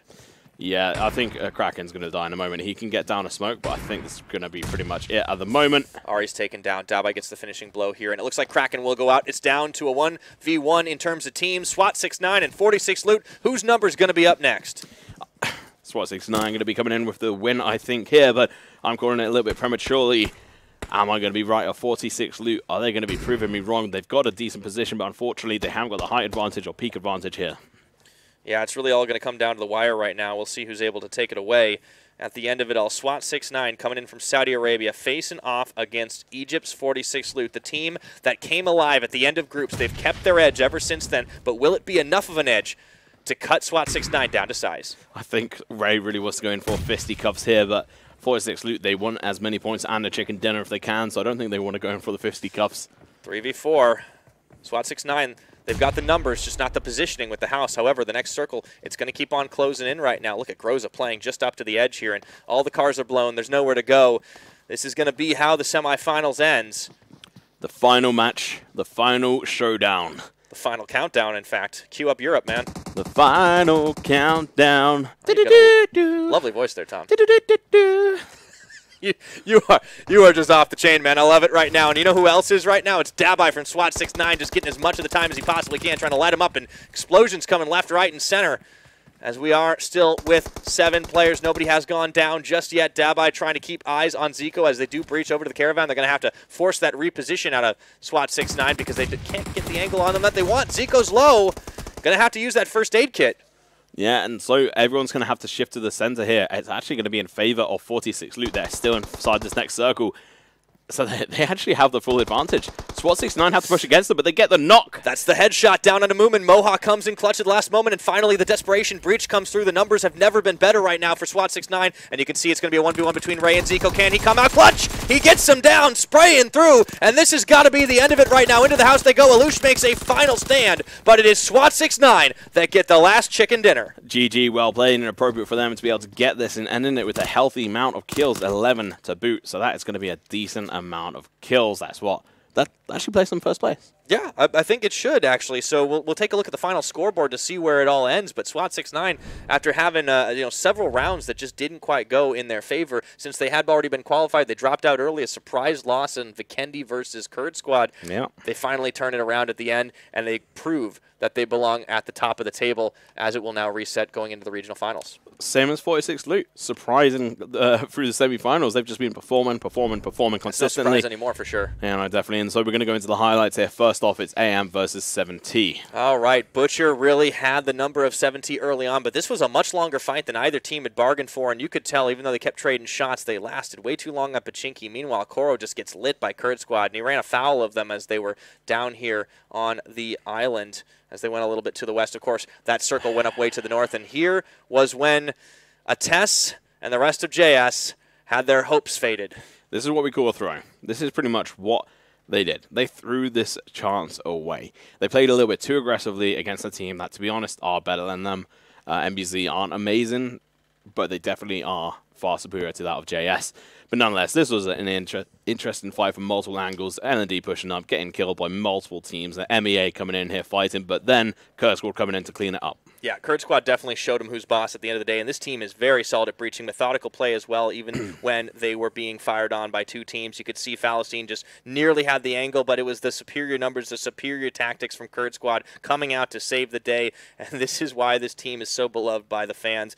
Coming in to clean up 963, that was pretty much easy peasy, lemon squeezy. Then we go back to Boonamir here from UN, who had a pretty solid showing as he was lighting people up on the hill. Yeah, I mean, he's a team member from UN that we said was probably the better one, but unfortunately not good enough. Now, Butcher, last member of AM, just could not survive, and it was actually Ray of the AUG taking those shots and landing them. Now 46 loot coming in through the back, knocks down Boonamir, and this pretty much spells the end of UN. There's not really too much they can do. Yeah, it's a great house position for 46 loot, and they really are solid at fragging. Here came the car as UN mowed down the members, or excuse me, Hunter mowed down the members of MBZ. Do not think they saw him snaking through the grass here, and it allowed him for a 1v2 play. Here it is again in slow motion. Yeah, he's slower anyways. So good. Want to see it again with that lovely M249. That was the fifth team going out. Kurd Squad trying to make it across after they finished down UN, but Ray was having none of it. Yeah, really good positioning from Ray and just knowing where he could take the shots. Kraken did eventually get over to that cover, but it was just a matter of time for SWAT 69 to be able to make it. And then, of course, when they were forced to move out of the house, 46 loot clearly in the less comfortable position. There's where it ended. And as you said, SWAT 69 topped the table with 371 points, knocking Real Deal down into second place. I mean, it's a point of pride because it doesn't matter for the top 16. These are our finalists, and you can see 963 eke their way in off a master performance on the final day of play. They get in by, I think, a difference of 7 points. There's a thing about three other teams that have 251 points. Yeah, Rush to Crush knocked out, of course. Live to Kill knocked out, just survived, didn't qualify. Yeah, I mean, honestly, kudos to 963. They showed up when it mattered. They delivered, and it was all in smart, safe, placement-based gameplay. Yeah, so GG to all the players here and teams as well. It's been really fun to cast all you guys throughout this tournament.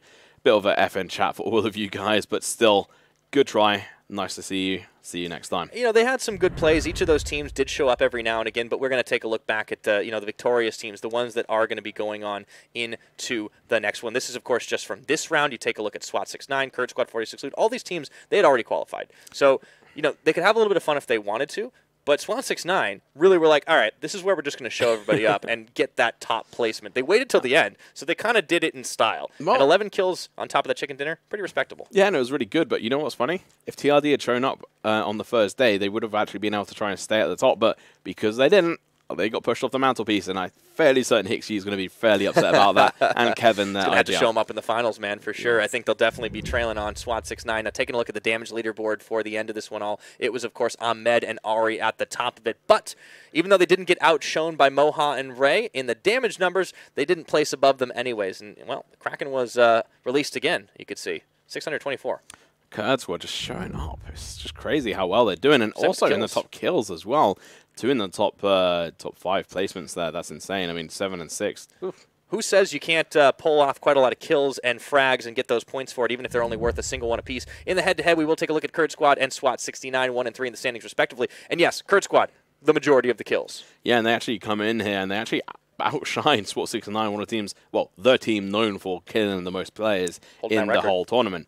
I can't remember. Well, it'd be interesting to know how many total kills they got, but by the end of yesterday, I think they had like 120 kills or something. It's a great website. We actually have all those stats able to be tracked, Tom. Yeah, we'll have a look at that in a moment, but let's have a head-to-head between SWAT 69 and Kurd Squad, the team that have really come through today, and also a little bit yesterday, but today has really been the time for them to shine. I think they both impressed me a hell of a lot. Looks like it's another head-to-head between UN and 46 Loot here, and I think these teams also deserve a lot of praise. UN for lasting as long as they did, and 46 Loot for, again, coming out of nowhere from the group stages and delivering in the semis. Yeah, and they definitely delivered, and it's definitely been quite an interesting one. It's the fact that I've not really think I've had too much of a negative thing to say about 46 Loot.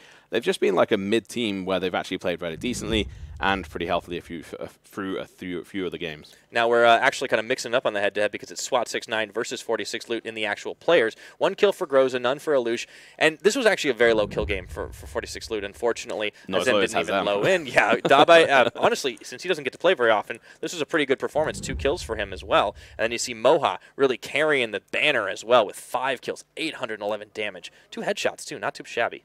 Yeah, pretty decent one coming through there. Unlucky for Zeko, he didn't really get the shots off there. They were kind of just cornered in that building. They didn't really get to play too much. It was an unusual round, I think, for 46 Loot. They usually end in buildings when they get the chance. However, this time they just didn't really have enough angles to actually finish off a lot of those kills. So, you know, usually we see a lot more frags out of them than they did there. Nonetheless, also qualified. Here's, of course, the winners of those days. We actually covered the names. We had Vikendi, we had Miramar, we had Erangel, and we had Erangel again. MBZ Falcons, Kurd Squad, ME Assassins, and SWAT 6-9. So a different winner every single time. But, man, Kurd Squad, they look close to taking it multiple times. Yeah, I think they had 3 games where they were fairly close to it, and the first one they obviously took was the second map. But nonetheless, GG, well played. Congratulations to all the teams that made it through to the regional finals. More information will be up on the website soon enough, but make sure to go check that out. Meanwhile, make sure to go check out Twitters. We will be talking about it when we can, but this is the website. If you want to go find out more information about regional finals or the stand-ins, go check out this website. Yeah, clubopen.pubgmobile.com for all that information. It will have all the up-to-date stuff, including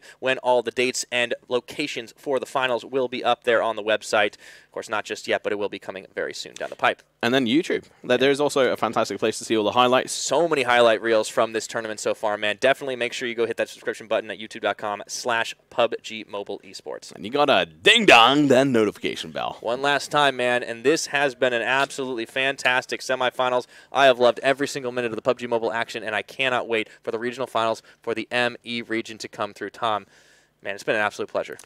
You too, mate, as well. And it's going to be such a pleasure to move onwards and see you guys in the regional finals. But that's going to be it for us, yeah. Thank you so much for watching. On behalf of all of us, the broadcast team, we will see you guys in the regional finals. And for us here, good night.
Play PUBG Mobile for free.